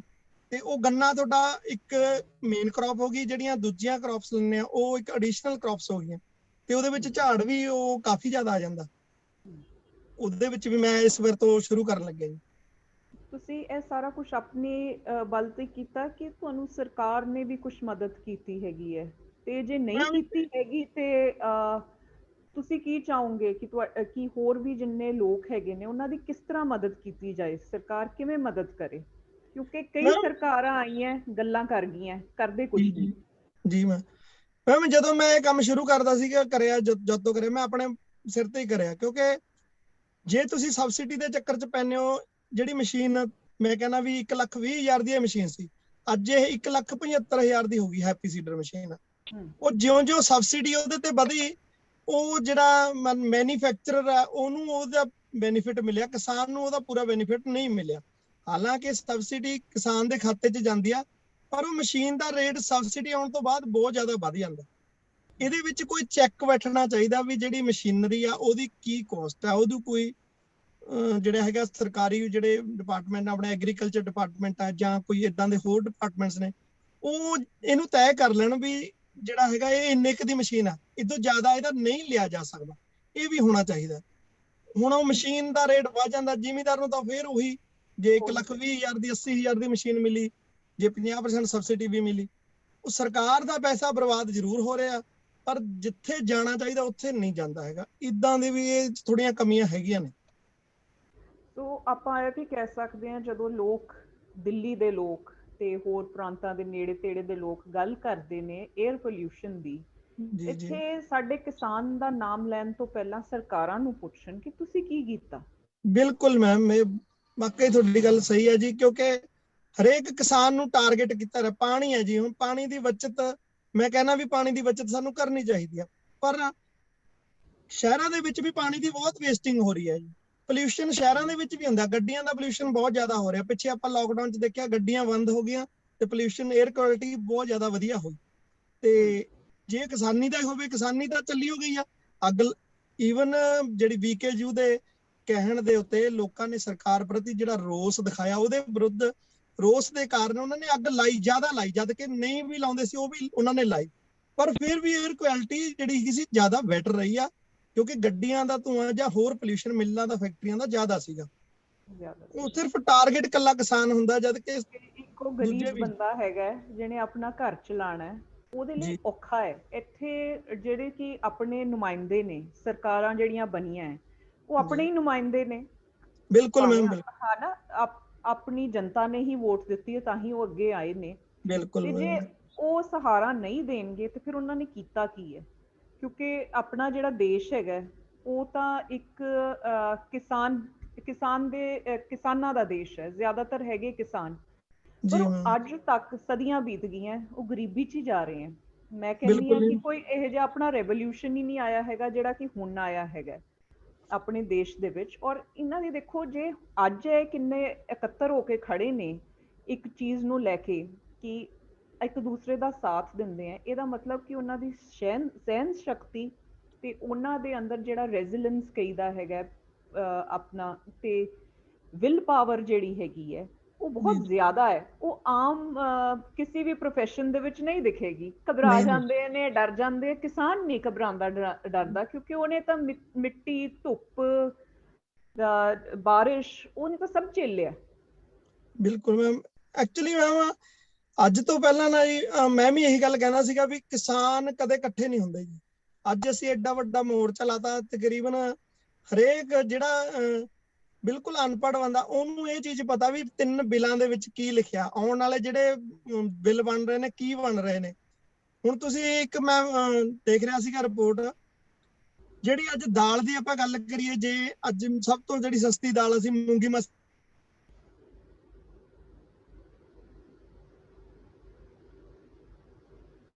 ਤੇਜਵੀਰ, ਇਹਨਾਂ ਦਾ ਥੋੜਾ ਮੇਰੇ ਖਿਆਲ ਰਿਕਾਰਡਿੰਗ ਦੇ ਵਿੱਚ ਪ੍ਰੋਬਲਮ ਆ ਰਹੀ ਹੈ। ਤੁਸੀਂ ਕਹੋਗੇ ਕੁਝ ਆਪਣੇ ਪੁਆਇੰਟ ਆਫ ਵਿਊ? ਤੇਜਵੀਰ ਦੇ ਸੁਣਦੇ ਆ ਜੀ ਆਪਾਂ ਹੁਣੀ। ਜੀ ਹਾਂਜੀ ਜੀ, ਸਤਿ ਸ਼੍ਰੀ ਅਕਾਲ। ਬਹੁਤ ਵਧੀਆ ਤੁਸੀਂ ਵਿਚਾਰ ਰੱਖੇ ਨੇ। ਸਮੀਤਾ ਜੀ, ਮੇਰਾ ਜਿਹੜਾ ਸਭ ਤੋਂ ਪਹਿਲਾਂ ਮਤਲਬ ਕਿ ਇਹ ਜਿਹੜਾ ਨਾ ਥੋਟ ਪ੍ਰੋਸੈਸ ਹੈ 에ਅਰ ਪੋਲਿਊਸ਼ਨ ਮਤਲਬ ਕਿ ਫਾਰਮਿੰਗ ਵੱਲੋਂ, ਪਹਿਲਾਂ ਤਾਂ ਉਹ ਆંકੜੇ ਆਪਾਂ ਨੂੰ ਸਮਝਣੇ ਚਾਹੀਦੇ ਨੇ ਕਿ ਜਿੱਦਾਂ ਇਹਨਾਂ ਨੇ ਕਿਸਾਨਾਂ ਦੀ ਇਮੇਜ ਖਰਾਬ ਕੀਤੀ ਹੋਈ ਹੈ ਪਾਣੀ ਦੇ ਵਿੱਚ, ਇਸੇ ਤਰ੍ਹਾਂ 에ਅਰ ਪੋਲਿਊਸ਼ਨ ਦੇ ਵਿੱਚ ਕੀਤੀ ਹੋਈ ਹੈ। ਤੁਸੀਂ ਗੂਗਲ ਕਰਕੇ ਦੇਖ ਲਓ, ਕੋਈ ਵੀ ਹੈਗਾ, ਉਹਨਾਂ ਨੂੰ ਕਹੋ ਤੁਸੀਂ ਪੜ੍ਹੋ, ਇੰਡੀਆ ਦੇ ਵਿੱਚ 51% ਪੋਲਿਊਸ਼ਨ ਇੰਡਸਟਰੀ ਤੋਂ ਹੁੰਦਾ ਹੈ। ਉਸ ਤੋਂ ਬਾਅਦ 27% ਦੇ ਕਰੀਬ ਪੋਲਿਊਸ਼ਨ ਕਰਦੇ ਆ ਵਹੀਕਲਸ ਦਾ, ਜਿਹੜੇ ਟਰੱਕ, ਕਾਰਾਂ, ਮੋਟਰਸਾਈਕਲ ਚੱਲਦੇ ਨੇ। ਤੇ ਉਹ ਤੋਂ ਬਾਅਦ ਆ ਜਾਂਦਾ ਹੈ ਕੰਸਟਰਕਸ਼ਨ ਦਾ 5% ਦੇ ਕਰੀਬ ਜਿਹੜਾ ਘਰੇਲੂ ਆਪਾਂ ਗੈਸ ਦਾ ਲਾ ਲਓ, ਫਰਿੱਜ ਦਾ, 에ਅਰ ਕੰਡੀਸ਼ਨ ਦਾ ਜਿਹੜਾ 5% ਪੋਲਿਊਸ਼ਨ ਹੈ ਉਹ ਉਹਨਾਂ ਦਾ ਹੈ। ਤੇ 17% ਦੇ ਕਰੀਬ ਹੈਗਾ ਹੈ ਜਿਹੜਾ ਆਪਾਂ ਫਸਲਾਂ ਦੇ ਜਿਹੜੇ ਅਵਸ਼ੇਸ਼ ਨੇ ਉਹ ਜਾਲਦੇ ਨੇ, ਜਿਹੜੀ ਬਚਤ ਹੈ। ਤੇ ਇਹਦੇ ਚ ਆਪਾਂ ਮਤਲਬ ਕਿ ਅੱਗ ਕਿਹਨੂੰ ਲਾਉਂਦੇ ਆ ਆਪਾਂ? ਇੱਕ ਤਾਂ ਝੋਨੇ ਦੀ ਜਿਹੜੀ ਪਰਾਲੀ ਆ ਉਹਨੂੰ ਅੱਗ ਲਾਉਂਦੇ ਆ, ਤੇ ਜਿਹੜੀ ਗੰਨੇ ਦੀ ਪੱਤੀ ਆ ਉਹਨੂੰ ਅੱਗ ਲਾਉਂਦੇ ਆ, ਜਿਹੜੇ ਸਰੋਂ ਦਾ ਬਚ ਜਾਂਦਾ ਹੈ ਵੇਸਟੇਜ ਉਹਨੂੰ ਅੱਗ ਲਾਉਂਦੇ ਆ, ਤੇ ਕਿਤੇ ਮਤਲਬ ਕਿ ਨਰਮੇ ਦਾ ਜਿਹੜਾ ਵੇਸਟੇਜ ਹੈਗਾ ਉਹਨੂੰ ਵੀ ਉਹ ਜਦੋਂ ਡਾਈਵਰਟ ਕਰਦੇ ਨੇ ਉਹਨੂੰ ਵੀ ਅੱਗ ਲਾਉਂਦੇ ਨੇ। ਪਰ ਲਾਉਣਾ ਕਿਉਂ ਹੈ? ਉਹ ਮਜਬੂਰੀ ਹੈ। ਇਹ ਵੀਰ ਜੀ ਨੇ ਦੱਸਿਆ ਸੀਗਾ ਕਿ ਹੈਪੀ ਸੀਡਰ ਬਾਰੇ, ਤੇ ਇਹਨਾਂ ਨੇ ਕਿਹਾ ਵੀ 5 ਤੋਂ 6,000 ਰੁਪਏ ਤੱਕ ਖਰਚਾ ਹੈ। ਮੰਨ ਲਓ ਇੱਕ 10 ਏਕੜ ਦਾ ਫਾਰਮਰ ਹੈ ਤੇ ਉਹਦਾ 50,000 ਦਾ ਖਰਚਾ ਮੋਸਟਲੀ ਵੱਧ ਗਿਆ। ਪਰ ਸਭ ਤੋਂ ਵੱਡਾ ਸਵਾਲ ਇੱਕ ਹੋਰ ਆ ਕਿ ਜੇ ਆਪਾਂ ਇਹਨਾਂ ਦੀਆਂ ਮਸ਼ੀਨਰੀ ਲਾ ਕੇ ਇੱਕ ਮਤਲਬ ਕਿ ਗੱਠਾਂ ਬਣਾ ਕੇ ਉਹ ਜਿੱਥੇ ਜਾਂਦਾ ਹੈ ਉਹ ਉੱਥੇ ਵੀ ਚਿਮਨੀ ਰਾਹੀਂ ਫੂਕਿਆ ਹੀ ਜਾਂਦਾ ਹੈ, ਉਹਦਾ ਵੀ ਧੂਆਂ ਉੱਪਰ ਹੀ ਜਾ ਰਿਹਾ, ਉਹਦੇ ਬਾਰੇ ਕੋਈ ਦੱਸਦਾ ਹੀ ਨਹੀਂ। ਜਿੱਦਾਂ ਸਾਡੇ ਇੱਥੇ ਭਗੋਰੇ ਇੱਕ ਪਲਾਂਟ ਸੀਗਾ ਘਨੌਰ ਦੇ ਨੇੜੇ, ਜਿਹੜਾ ਹੁਣ ਇਸ ਸਰਕਾਰ ਦੇ ਵਿੱਚ ਬੰਦ ਹੋ ਗਿਆ। ਉਹ ਬਿਜਲੀ ਬਣਾ ਕੇ ਦਿੰਦੇ ਸੀਗੇ, ਉੱਥੇ ਵਾਇਰ ਦੇ ਵਿੱਚ ਪਰਾਲੀ ਸੜਦੀ ਸੀਗੀ। ਉੱਥੇ ਕਰੋੜਾਂ ਰੁਪਏ ਦੀ ਪਰਾਲੀ ਜਿਹੜੀ ਖਰੀਦ ਕੇ ਹਜੇ ਤੱਕ ਕਿਸਾਨਾਂ ਨੂੰ ਉਹਦਾ ਰੇਟ ਮਤਲਬ ਕਿ ਪੈਸੇ ਨਹੀਂ ਮਿਲੇ। ਤੇ ਸਾਡੇ ਇੱਥੇ ਨਾਰਾਇਣਗੜ੍ਹ ਸ਼ੂਗਰ ਮਿਲ ਹੈ, ਉੱਥੇ ਕਰੋੜਾਂ ਰੁਪਇਆ ਫਸਿਆ ਪਿਆ ਹੈ ਕਿਸਾਨਾਂ ਦਾ, ਜਿਹੜੀ ਪਰਾਲੀ ਦਾ ਕਰੋੜਾਂ ਰੁਪਇਆ, ਮਤਲਬ ਕਿ 1 ਏਕੜ ਤੋਂ ਐਵਰੇਜ ਉਹਨਾਂ ਨੇ 5 ਤੋਂ 7-8 ਹਜ਼ਾਰ ਰੁਪਏ ਤੱਕ ਦੀ ਪਰਾਲੀ ਵੀ ਖਰੀਦ ਕੀਤੀ ਹੋਈ ਆ, ਤੇ ਗੰਨੇ ਦੀ ਪੱਤੀ ਦੀ ਬਹੁਤ ਜ਼ਿਆਦਾ ਖਰੀਦ ਹੋਈ ਆ। ਪਰ ਸਭ ਤੋਂ ਮੇਨ ਗੱਲ ਕੀ ਹੈ ਕਿ ਆਪਾਂ ਨੂੰ ਹੱਲ ਲੱਭਣਾ ਚਾਹੀਦਾ, ਇਸ ਦਾ ਹੱਲ ਕੀ ਹੈ। ਤੁਸੀਂ ਵੀਰ ਜੀ ਨੇ ਹੁਣ ਦੱਸਿਆ ਸੀਗਾ, ਜਿਹੜੀ ਪਰਾਲੀ ਹੈਪੀ ਸੀਡਰ ਵਾਲੀ ਜਾਂ ਮਿਰਚਰ ਵਾਲੀ ਆਪਾਂ ਗੱਲ ਕਰੀਏ, ਜਿਹਨੇ ਤਾਂ ਕਣਕ ਦੀ ਬੁਆਈ ਕਰਨੀ ਆ ਉਹਦੇ ਲਈ ਤਾਂ ਚਲੋ ਫੇਰ ਵੀ ਕਿਤੇ ਨਾ ਕਿਤੇ ਆਪਸ਼ਨ ਹੈਗੀ ਹੈ, ਪਰ ਇਸ ਨੂੰ ਚਲਾਉਣ ਵਾਸਤੇ 55 ਹਾਊਸ ਪਾਵਰ ਦਾ ਟਰੈਕਟਰ ਚਾਹੀਦਾ, ਜਿਹਦੀ ਅੱਜ ਮਾਰਕੀਟ ਦੇ ਵਿੱਚ ਕੀਮਤ 7 ਲੱਖ ਰੁਪਏ ਤੱਕ ਹੈ, 6 ਤੋਂ 7 ਲੱਖ ਰੁਪਏ ਤੱਕ ਉਹ ਮਿਲਦਾ ਹੈ। 28% ਜਿਹਦੇ ਤੇ GST ਹੈ। ਤੁਸੀਂ ਆਹ ਲਾਓ ਕਿ 7 ਲੱਖ ਤੇ ਆਪਾਂ 28% GST ਲਾਈਏ ਤਾਂ ਉਹ 2 ਲੱਖ ਦੇ ਉੱਪਰ ਚਲੀ ਜਾਂਦੀ ਹੈ ਰੇਸ਼ੋ, ਤੇ 2 ਲੱਖ ਰੁਪਏ ਸਰਕਾਰ ਨੂੰ ਉਹ ਟੈਕਸ ਚਲੇ ਜਾਂਦਾ ਹੈ। ਤੇ ਉਹ ਜਿਹੜਾ ਆਪਣੇ ਇੱਥੇ ਫਾਰਮਿੰਗ ਹੈ, ਤੇ ਉਹ ਮੋਸਟਲੀ ਤੁਹਾਨੂੰ ਪਤਾ ਪੂਰੇ ਇੰਡੀਆ ਦੇ ਵਿੱਚ 85% ਫਾਰਮਰ ਉਹ 2.5 ਏਕੜ ਤੋਂ ਨੀਚੇ, ਉਹ ਕਿੰਨੀ ਕੁ ਮਸ਼ੀਨਰੀ ਉਹ ਖਰੀਦ ਕੇ ਪਰਚੇਜ਼ ਕਰਕੇ ਇਹ ਸਾਰਾ ਕੁਝ ਕਰੂਗਾ। ਦੂਜੀ ਗੱਲ ਇਹਨਾਂ ਨੇ ਕਹੀ ਹੈ ਵੀ ਸੁਸਾਇਟੀ ਦੇ ਵਿੱਚ ਮਸ਼ੀਨਾਂ ਹੈਗੀਆਂ ਨੇ, ਹਾਂ ਬਹੁਤ ਜੀ ਸੁਸਾਇਟੀਆਂ ਨੇ ਮਸ਼ੀਨਾਂ ਦੀ ਪਰਚੇਜ਼ ਕੀਤੀ ਆ, ਪਰ ਜਿਹੜਾ ਸੁਸਾਇਟੀ ਦਾ ਕਾਰਪੋਰੇਟ ਢਾਂਚਾ ਹੈ ਉਹਨੂੰ ਰਾਜਨੀਤੀਕਰਨ ਕਰ ਦਿੱਤਾ ਗਿਆ ਉਹਦੇ ਵਿੱਚ ਬੋਰਡ ਦੇ ਕੋਲ ਘੱਟ ਪਾਵਰਸ ਨੇ, ਰਜਿਸਟਰਾਰ ਕੋਲ ਬਹੁਤ ਜ਼ਿਆਦਾ ਪਾਵਰਸ ਨੇ। ਪਰ ਮੇਰੀ ਥੋੜੀ ਜਿਹੀ ਆਦਤ ਹੈ, ਮੈਂ ਹੱਲ ਦੀ ਗੱਲ ਕਰਦਾ ਵੀ ਆਪਾਂ ਮੁੱਦੇ ਦਾ ਹੱਲ ਕੀ ਹੈ। ਮੁੱਦੇ ਦਾ ਹੱਲ ਆਹ ਹੈ, ਪਲਵਿੰਦਰ ਵੀਰ ਜੀ ਨੂੰ ਪਤਾ ਹੋਊਗਾ ਕਿ 2010, 11, 12, 13 ਤੱਕ ਜਦੋਂ ਤੱਕ ਪਿਛਲੀ ਸਰਕਾਰ ਸੀਗੀ, ਉਹਦੇ ਚ ਬਾਸਮਤੀ ਦੀ ਜਿਹੜੀ ਫਸਲ ਸੀਗੀ, ਬੀਜ ਆਇਆ ਸੀ 11-21, ਜਿਹਦੀ ਫੋਰਨ ਕੰਟਰੀ ਦੇ ਵਿੱਚ ਬਹੁਤ ਡਿਮਾਂਡ ਸੀ, ਉਹਦੀ ਰੇਟ 4000 ਰੁਪਏ ਤੋਂ ਉੱਪਰ ਵੀ ਚਲਾ ਗਿਆ ਸੀ, ਤੇ ਉਸ ਸਮੇਂ ਬਾਸਮਤੀ ਦਾ ਰੇਟ 6500 ਰੁਪਏ ਤੱਕ ਚਲਾ ਗਿਆ ਸੀਗਾ। ਉਹਦੇ ਚ ਪਰਾਲੀ ਉਹ ਮਸ਼ੀਨ ਨਾਲ ਕੱਟੀ ਨਹੀਂ ਜਾਂਦੀ ਬਾਸਮਤੀ, ਤੇ ਨਾ ਹੀ 11-21 ਉਹਦੇ ਵਿੱਚ ਵੇਸਟੇਜ ਨਹੀਂ ਬਣਦੀ, ਉਹਦੇ ਮਤਲਬ ਕਿ ਆਪਾਂ ਪਰਾਲੀ ਦੇ ਪੂਲੇ ਬਣਾ ਕੇ ਉਹਨੂੰ ਝਾੜਦੇ ਆ, ਜਿੱਦਾਂ ਲੇਬਰ ਝਾੜਦੀ ਹੈ, ਲੇਬਰ ਵਰਕ ਉਹਦੇ ਚ ਥੋੜਾ ਜਿਹਾ ਜ਼ਿਆਦਾ ਹੁੰਦਾ ਹੈ, ਪਰ ਉਹਦੇ ਨਾਲ ਪਾਣੀ ਦੀ ਵੀ ਬਚਤ ਹੁੰਦੀ ਹੈ, ਪੈਸਟੀਸਾਈਡ ਵੀ ਘੱਟ ਲੱਗਦਾ ਉਹਨੂੰ, ਤੇ ਉਹਦੇ ਨਾਲ ਉਹ ਵੇਸਟੇਜ ਵੀ ਮਤਲਬ ਕਿ ਉਹਦਾ ਆਪਾਂ ਟੋਕਾ ਕਰਕੇ ਵੀ ਰੱਖ ਸਕਦੇ ਹਾਂ, ਜਾਨਵਰਾਂ ਵਾਸਤੇ ਪਾ ਕੇ ਰੱਖ ਸਕਦੇ ਹਾਂ, ਤੇ ਉਹਦੀ ਆਪਾਂ ਖਾਦ ਵੀ ਬਣਾ ਸਕਦੇ, ਬਾਹਰ ਉਹ ਖੇਤ ਤੋਂ ਆਪਣੇ ਆਪ ਆਟੋਮੈਟਿਕਲੀ ਨਿਕਲ ਜਾਂਦਾ ਹੈ। ਪਰ ਜਿਹੜੀ ਸਭ ਤੋਂ ਜ਼ਿਆਦਾ ਪ੍ਰੋਬਲਮ ਆਉਂਦੀ ਹੈ, ਜਿਹਨੂੰ ਆਲੂ ਦੀ ਖੇਤੀ ਕਰਨੀ ਹੈ, ਸਾਡੇ ਇੱਥੇ ਜਲੰਧਰ ਦੇ ਵਿੱਚ ਸਾਰਾ ਹੀ ਮਤਲਬ ਕਿ ਟੋਟਲ ਜਲੰਧਰ ਏਰੀਆ ਦੇ ਵਿੱਚ ਸਭ ਤੋਂ ਜ਼ਿਆਦਾ ਆਲੂ ਦੀ ਖੇਤੀ ਹੁੰਦੀ ਹੈ। ਹੈਪੀ ਸੀਡਰ ਦੇ ਨਾਲ ਛੱਡੋ, ਕੋਈ ਵੀ ਮਸ਼ੀਨਰੀ ਇਹੋ ਜਿਹੀ ਨਹੀਂ ਹੈਗੀ ਜਿਹੜੀ ਪਰਾਲੀ ਨੂੰ ਉੱਥੇ ਆਲੂ ਵਾਸਤੇ ਖੇਤ ਨੂੰ ਤਿਆਰ ਕਰ ਦੇਵੇ। ਫਿਰ ਸਾਡੇ ਇੱਥੇ ਸ਼ਾਹਬਾਦ ਦਾ ਏਰੀਆ, ਅੰਬਾਲਾ ਕੁਰਸ਼ੇਤਰ ਦੇ ਨੇੜੇ, ਉੱਥੇ ਬਹੁਤ ਵੱਡੀ ਬੈਲਟ ਹੈ ਆਲੂ ਦੀ, ਉਹਨਾਂ ਦੀ ਮਜਬੂਰੀ ਹੈ ਸਾੜਨੀ। ਤੇ ਇੱਕ ਗੱਲ ਜੇ ਪਲਵਿੰਦਰ ਵੀਰ ਜੀ ਨੂੰ ਯਾਦ ਹੋਵੇ, ਇੱਕ ਵਾਰੀ ਯੂਨੀਵਰਸਿਟੀ ਨੇ ਵੀ ਅਨਾਉਂਸ ਕੀਤੀ ਸੀਗੀ ਕਿ ਤੁਸੀਂ ਇਹਨਾਂ ਨੂੰ ਸਾੜੋ, ਫਿਰ ਉਹਨਾਂ ਦੇ ਆંકੜੇ ਬਦਲ ਗਏ। ਪਰ ਇਹ ਇਮੇਜ ਖਰਾਬ ਕੀਤੀ ਗਈ ਹੈ ਫਾਰਮਰ ਦੀ, ਬੇਸਿਕਲੀ ਦੇਖਿਆ ਜਾਵੇ ਕਿ ਉਹਦੇ ਨਾਲ ਹੁੰਦਾ ਕੀ ਹੈ, ਜਦੋਂ ਵੀ ਦੀਵਾਲੀ ਦੇ ਸੀਜ਼ਨ ਦੇ ਵਿੱਚ ਬੰਬ ਪਟਾਕਿਆਂ ਦਾ ਆਹ ਹੁੰਦਾ, ਹੁਣ ਜਦੋਂ ਦੁਸ਼ਹਿਰਾ ਆਊਗਾ ਇੰਨੀ ਉਹ ਪੋਲੂਸ਼ਨ ਹੋ ਜਾਂਦਾ ਹੈ, ਤੇ ਉਹ ਕਹਿ ਦਿੰਦੇ ਨੇ ਵੀ ਸਾਰਾ ਕੁਝ ਕੱਲਾ ਦਿੱਲੀ ਜਾ ਕੇ ਹੀ ਧੂੰਆਂ ਵੜਦਾ, ਹੋਰ ਕਿਸੇ ਸ਼ਹਿਰ 'ਚ ਕਿਉਂ ਨਹੀਂ ਵੜਦਾ। ਉੱਥੇ 에ਅਰ ਕੁਆਲਿਟੀ ਪਹਿਲਾਂ ਹੀ ਬਹੁਤ ਜ਼ਿਆਦਾ ਡਾਊਨ ਹੈ। ਮੇਨ ਮੁੱਦਾ ਆਹ ਹੈ।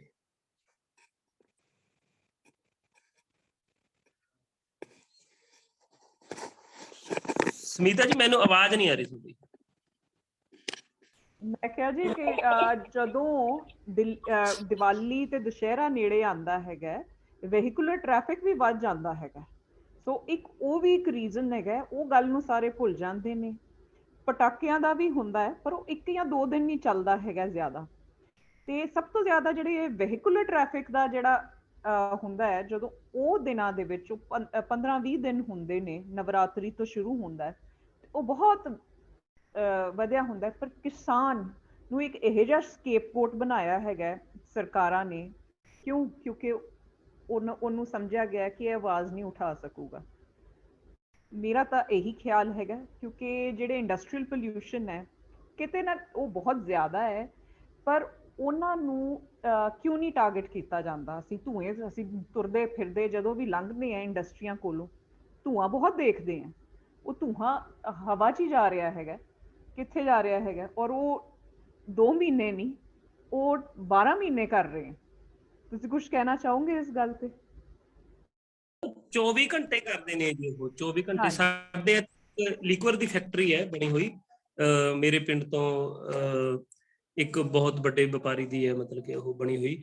ਉਹਦਾ ਜਦੋਂ ਧੂੰਆਂ ਨਿਕਲਦਾ ਹੈ, ਉੱਥੇ ਨੇੜੇ ਤੇੜੇ ਦੇ ਪਿੰਡਾਂ ਵਿੱਚ 15 ਪਿੰਡਾਂ ਦੇ ਵਿੱਚ ਉਹ ਰਾਖ ਇਦਾਂ ਜੰਮ ਜਾਂਦੀ ਹੈ, ਉੱਥੇ ਬਾਹਰ ਕੋਈ ਕੱਪੜਾ ਨਹੀਂ ਸੁੱਕਣਾ ਪਾ ਸਕਦਾ। ਜੇ ਉਹਦੀ ਡਸਟ ਤੁਹਾਡੀ ਅੱਖ ਦੇ ਵਿੱਚ ਚਲੀ ਗਈ ਤਾਂ ਆਹ ਲਓ ਕਿ ਬਹੁਤ ਜਿਹੇ ਬੰਦਿਆਂ ਦੀ ਅੱਖ ਖਰਾਬ ਹੋ ਗਈ, ਜਾਂ ਆਪਰੇਟ ਕਰਕੇ ਉਹ ਕੰਕਰ ਉਹ ਕੱਢਣੇ ਪੈਂਦੇ ਨੇ ਉਹ ਅੱਖ ਦੇ ਵਿੱਚੋਂ। ਤੇ ਉਹਦੀ ਸਮੈਲ ਇੰਨੀ ਕੁ ਬੁਰੀ ਹੋ ਗਈ ਕਿ ਉੱਥੇ ਇੱਕ ਜਗ੍ਹਾ ਗੱਲ ਹੋਈ, ਕਹਿੰਦੇ ਜੀ ਅਸੀਂ ਤੁਹਾਡੇ ਪਿੰਡ ਤਾਂ ਆ ਹੀ ਨਹੀਂ ਸਕਦੇ, ਅਸੀਂ ਤਾਂ ਰਿਸ਼ਤਾ ਹੀ ਨਹੀਂ ਕਰਨਾ। ਕਹਿੰਦੇ ਕਿਉਂ? ਕਹਿੰਦੀ ਇੰਨੇ ਪੋਲੂਸ਼ਨ ਦੇ ਵਿੱਚ ਅਸੀਂ ਆਪਣੀ ਕੁੜੀ ਨੂੰ ਕਿਉਂ ਭੇਜੀ। ਤੇ ਇਹ ਪਿੰਡ ਦਾ ਹਾਲਾਤ ਸੀਗਾ ਸਿਰਫ ਇੱਕ ਲਿਕਵਰ ਦੀ ਕਰਕੇ। ਅਸਲੀਅਤ ਤੇ ਉੱਪਰ ਬਦਨਾਮ ਕਰਨ ਦੀ ਇੱਕ ਵੱਡੀ ਸਾਜ਼ਿਸ਼ ਹੈ। ਮੰਨ ਲਓ ਜਿਹੜਾ ਝੋਨੇ ਦਾ ਕੋਈ ਬਦਲ ਹੈ, ਵੀਰ ਜੀ ਜਿੱਦਾਂ ਦੱਸ ਰਹੇ ਸੀਗੇ, ਝੋਨੇ ਦਾ ਕੋਈ ਬਦਲ, ਜਿਹੜੀ ਭਾਰੀਆਂ ਜ਼ਮੀਨਾਂ ਨੇ ਉਹਨਾਂ ਦੇ ਵਿੱਚ ਝੋਨੇ ਦਾ ਕੋਈ ਬਦਲ ਦਾ ਆਪਸ਼ਨ ਹੀ ਨਹੀਂ ਹੈਗਾ। ਜਾਂ ਫਿਰ ਜਿੱਦਾਂ ਕਹਿ ਰਹੇ ਨੇ ਲੋਕੀ ਮੱਕੀ ਲਾ ਲਓ, ਉਹਦਾ MSP ਨਹੀਂ ਹੈਗਾ। ਪਰ ਕੋਈ ਏਦਾਂ ਨਹੀਂ ਹੈਗਾ ਜੇ ਅੱਜ ਤੱਕ ਲਾਇਆ ਜਾਵੇ ਝੋਨਾ ਜਿੰਨਾ ਇੰਡੀਆ ਦੇ ਵਿੱਚ ਹੁੰਦਾ ਹੈ, ਕਦੇ ਤੁਸੀਂ ਸੁਣਿਆ ਤੇ ਨਹੀਂ ਹੈਗਾ ਕਿ ਉਹ ਸਮੁੰਦਰ 'ਚ ਫੈਂਕਤਾ ਉਹ ਜ਼ਿਆਦਾ ਹੋ ਗਿਆ ਸੀ। ਉਹ ਕਿਤੇ ਨਾ ਕਿਤੇ ਤਾਂ ਮਰਜ ਹੋ ਹੀ ਰਿਹਾ ਹੈ ਨਾ। ਉਹ ਦੂਜੀ ਗੱਲ, ਜੇ ਸਰਕਾਰ ਸਬਸਿਡੀ ਦੇਣ ਦੀ ਜਗ੍ਹਾ ਇਹਨਾਂ ਨੇ ਕੀ ਕੀਤਾ, ਇਸ ਸਰਕਾਰ ਨੇ, ਮੈਂ ਤੁਹਾਨੂੰ ਗੱਲ ਦੱਸਦਾ। ਜਦੋਂ ਬਾਸਮਤੀ ਦਾ ਉਸ ਸਮੇਂ ਡਾਲਰ ਦਾ ਰੇਟ, ਬਾਸਮਤੀ ਦੇ ਨਾਲ ਬਹੁਤ ਜ਼ਿਆਦਾ ਡਾਲਰ ਇੰਡੀਆ ਦੇ ਵਿੱਚ ਆਉਂਦਾ ਸੀ, ਕਿਉਂਕਿ 360 ਰੁਪਏ ਵਾਲਾ ਚਾਵਲ ਕਿੱਥੇ ਇੰਡੀਅਨ ਖਾ ਲੂਗਾ, ਉਹ ਸਾਰਾ ਬਾਹਰ ਐਕਸਪੋਰਟ ਹੁੰਦਾ ਸੀਗਾ। ਅਪਰ ਕੁਆਲਿਟੀ ਦਾ ਜਿਹੜਾ ਬਾਸਮਤੀ ਸੀ 1121 ਮਤਲਬ ਕਿ ਉਹਨੂੰ ਫੁੱਲਿਤ ਕੀਤਾ ਗਿਆ ਸੀਗਾ ਵੀ ਉਹ ਸ਼ੂਗਰ ਫ੍ਰੀ ਚੌਲ ਹੈ, ਉਹਦੀ ਕਾਫੀ ਵੈਲਿਊ ਬੜੀ ਸੀਗੀ। ਉਸ ਸਮੇਂ ਡਾਲਰ ਦਾ ਰੇਟ ਤੁਸੀਂ ਆ ਲਓ ਕਿ 55-56 ਦੇ ਕਰੀਬ, 52-53 ਦੇ ਕਰੀਬ ਰਹਿੰਦਾ ਸੀ। ਅੱਜ ਤੁਸੀਂ ਡਾਲਰ ਦੇਖੋ 70 ਰੁਪਏ ਤੱਕ ਜਾ ਰਿਹਾ, ਤਾਂ ਇਟਸ ਮੀਨਸ ਅੱਜ ਦਾ ਰੇਟ ਤਾਂ 8000 ਰੁਪਏ ਕੁਇੰਟਲ ਹੋਣਾ ਚਾਹੀਦਾ ਸੀਗਾ, ਜਿਹੜਾ 4000 ਰੁਪਏ ਕ੍ਰੋਸ ਨਹੀਂ ਹੁੰਦਾ। ਉਹਦਾ ਇੱਕ ਰੀਜ਼ਨ ਹੈ ਕਿਉਂਕਿ ਇਹਨਾਂ ਨੇ ਐਕਸਪੋਰਟ ਡਿਊਟੀ 1000 ਰੁਪਏ ਕੁਇੰਟਲ ਲਾਤੀ, ਇਹਨਾਂ ਨੇ ਛੋਟਾ ਵਪਾਰੀ ਉਹਦੇ ਚ ਮਾਰਤਾ। ਫਿਰ ਇਸ ਸਰਕਾਰ ਆਉਣ ਤੋਂ ਬਾਅਦ ਉਹਦੇ ਕਰਕੇ ਲੋਕਾਂ ਦਾ ਇੱਥੇ ਜਿਹੜਾ ਬਾਸਮਤੀ ਦਾ ਏਰੀਆ ਉਹ ਘਟ ਗਿਆ ਬਹੁਤ ਜ਼ਿਆਦਾ। ਉਹ ਫੇਰ ਦੁਬਾਰੇ ਜਿਹੜੀ ਆਪਣੇ ਹਾਈਬ੍ਰਿਡ ਬੀਜ ਨੇ, ਮੋਟੀ ਜੀਰੀ ਹੈ, ਉਹੀ ਉਹਨਾਂ ਨੇ ਫਾਰਮਰ ਨੇ ਲਾਣੀ ਸ਼ੁਰੂ ਕਰਤੀ। ਪਲਵਿੰਦਰ ਵੀਰ ਜੀ ਆ ਇਹਦੇ ਬਾਰੇ ਥੋੜਾ ਜਿਹਾ ਹੋਰ ਵੀ ਡੀਪਲੀ ਦੱਸ ਸਕਦੇ ਨੇ, ਉਹਨਾਂ ਨੂੰ ਚੰਗੀ ਤਰ੍ਹਾਂ ਇਸ ਗੱਲ ਦਾ ਪਤਾ ਹੋਊਗਾ। ਪਰ ਮੇਨਲੀ ਕੀ ਚੀਜ਼ ਹੈ ਸਭ ਤੋਂ, ਕਿ ਜਿੱਦਾਂ ਪਾਣੀ ਦੀ ਹੁਣ ਗੱਲ ਕਰਦੇ ਆ ਕਿ ਪਾਣੀ ਥੱਲੇ ਚਲਾ ਗਿਆ ਜਾਂ ਫਿਰ ਧਰਤੀ ਆਪਣੀ ਬਿਮਾਰ ਹੋ ਗਈ, ਇਹ ਨਹੀਂ ਕੋਈ ਦੱਸੂਗਾ ਜਿੱਦਾਂ 1 ਕਿਲੋ ਝੋਨਾ ਪੈਦਾ ਕਰਨ ਨੂੰ 2200 ਲੀਟਰ 2300 ਲੀਟਰ ਪਾਣੀ ਲੱਗਦਾ ਹੈ, ਪਰ ਇੱਕ ਜੀਨਸ ਨੂੰ ਪੈਦਾ ਕਰਨ ਵਾਸਤੇ, ਇੱਕ ਜੀਨਸ ਦੀ ਪੈਂਟ ਬਣਾਉਣ ਵਾਸਤੇ 5500 ਲੀਟਰ ਪਾਣੀ ਲੱਗਦਾ ਹੈ। 5500 ਲੀਟਰ। ਤਾਂ ਜੀਨਸ ਬਣਨੀ ਬੰਦ ਹੋਣੀ ਚਾਹੀਦੀ ਹੈ, ਝੋਨਾ ਲੱਗਣਾ ਬੰਦ ਹੋਣਾ ਚਾਹੀਦਾ। ਦੂਜੀ ਗੱਲ, ਮੈਂ ਤੁਹਾਨੂੰ ਇੱਕ ਐਗਜ਼ਾਮਪਲ ਹੋਰ ਦੇਣਾ। ਵਰਲਡ ਦੇ ਵਿੱਚ ਇੰਡੀਆ ਬੀਫ ਦਾ ਸਭ ਤੋਂ ਵੱਡਾ ਐਕਸਪੋਰਟਰ ਹੈ, ਵਰਲਡ ਦੇ 1 ਨੰਬਰ ਤੇ ਆ। 1 ਕਿਲੋ ਬੀਫ ਨੂੰ ਸਾਫ਼ ਕਰਨ ਵਾਸਤੇ, ਰੈਡੀ ਕਰਨ ਵਾਸਤੇ 1500 ਲੀਟਰ ਪਾਣੀ ਲੱਗਦਾ।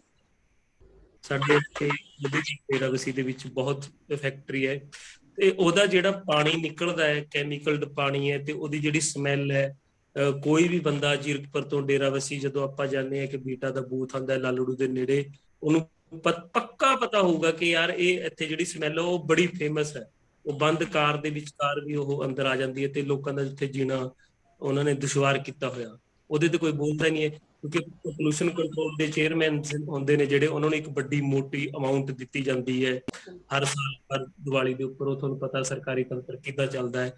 ਤੇ ਜਦੋਂ ਇੰਡਸਟਰੀਅਲ ਦੀ ਗੱਲ ਆਉਂਦੀ ਹੈ ਤੇ ਇਹ ਨੇਚਰ ਦੇ ਖਿਲਾਫ ਹੀ ਨੇ ਸਾਰੇ, ਇਹਨਾਂ ਤੋਂ ਆਪਣੇ ਪ੍ਰੋਫਿਟ ਤੋਂ ਮਤਲਬ, ਹੋਰ ਕੋਈ ਗੱਲ ਤੋਂ ਮਤਲਬ ਨਹੀਂ।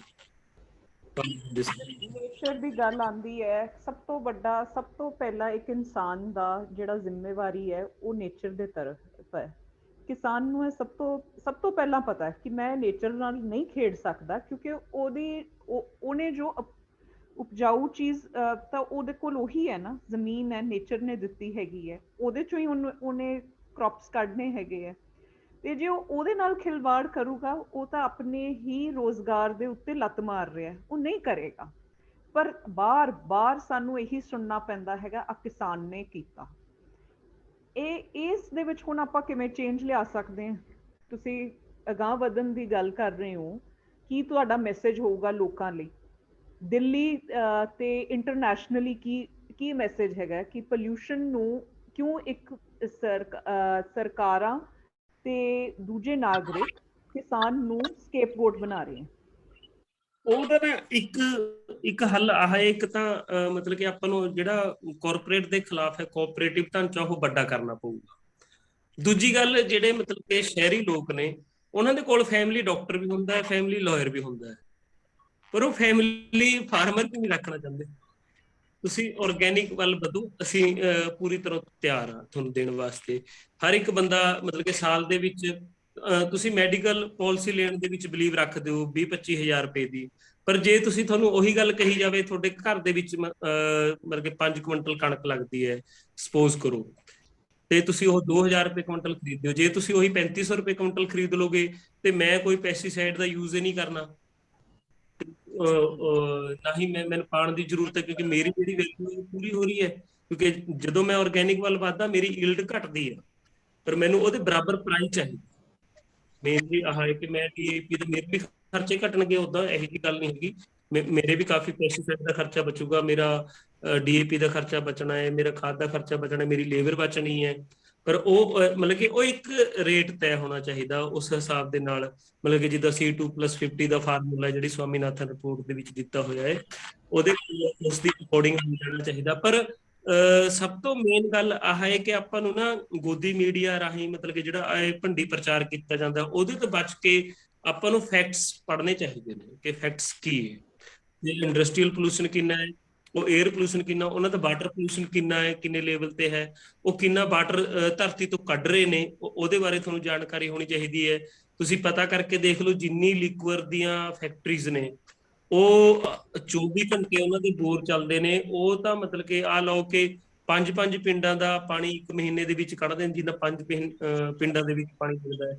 ਉਹਨਾਂ ਦੇ ਬੋਰ ਵੀ ਬਹੁਤ ਡੂੰਘੇ ਨੇ, ਡੀਪ ਟਿਊਬਲ ਟੈਕਨੋਲੋਜੀ ਹੈ, ਇਹਨੇ ਬਰਬਾਦ ਕਰਕੇ ਰੱਖਤਾ ਮਤਲਬ ਕਿ ਆਪਣੀ ਟੋਟਲ। ਉਹਨਾਂ ਨੂੰ ਮੇਰਾ ਖਿਆਲ ਹੈ ਪੋਲੀਟੀਕਲ ਸ਼ੀਲਡਿੰਗ ਵੀ ਮਿਲਦੀ ਹੈ, ਕਿਉਂਕਿ ਜਿਵੇਂ ਆਪਾਂ ਪੜ੍ਹਦੇ ਹਾਂ ਰਿਪੋਰਟਸ 'ਚ ਜਾਂਦੇ ਹਾਂ, ਡਾਟਾ 'ਚ ਜਾਂਦੇ ਹੈਗੇ ਆ ਕਿ ਸਭ ਤੋਂ ਜ਼ਿਆਦਾ ਰੈਵਨਿਊ ਪੰਜਾਬ ਨੂੰ, ਹੋਰ ਪ੍ਰਾਂਤਾਂ ਬਾਰੇ ਨਹੀਂ ਮੈਂ ਕਹਿ ਸਕਦੀ, ਪੰਜਾਬ ਨੂੰ ਲਿਕਰ ਤੋਂ ਹੀ ਮਿਲ ਰਹੀ ਹੈ। ਨਹੀਂ, ਪੰਜਾਬ ਦਾ ਤਾਂ ਪਿਛਲੇ ਸਾਲ ਦਾ ਜਿਹੜਾ ਬਜਟ ਸੀਗਾ ਕਿ ਉਹਨਾਂ ਨੇ ਸੋਚਿਆ ਸੀਗਾ 5000 ਕਰੋੜ ਰੁਪਏ ਆਊਗਾ, ਪਰ ਲੇਕਿਨ ਉਹਨਾਂ ਨੂੰ 7500 ਕਰੋੜ ਰੁਪਏ ਲਿਕਰ ਤੋਂ ਰੈਵਨਿਊ ਆਇਆ।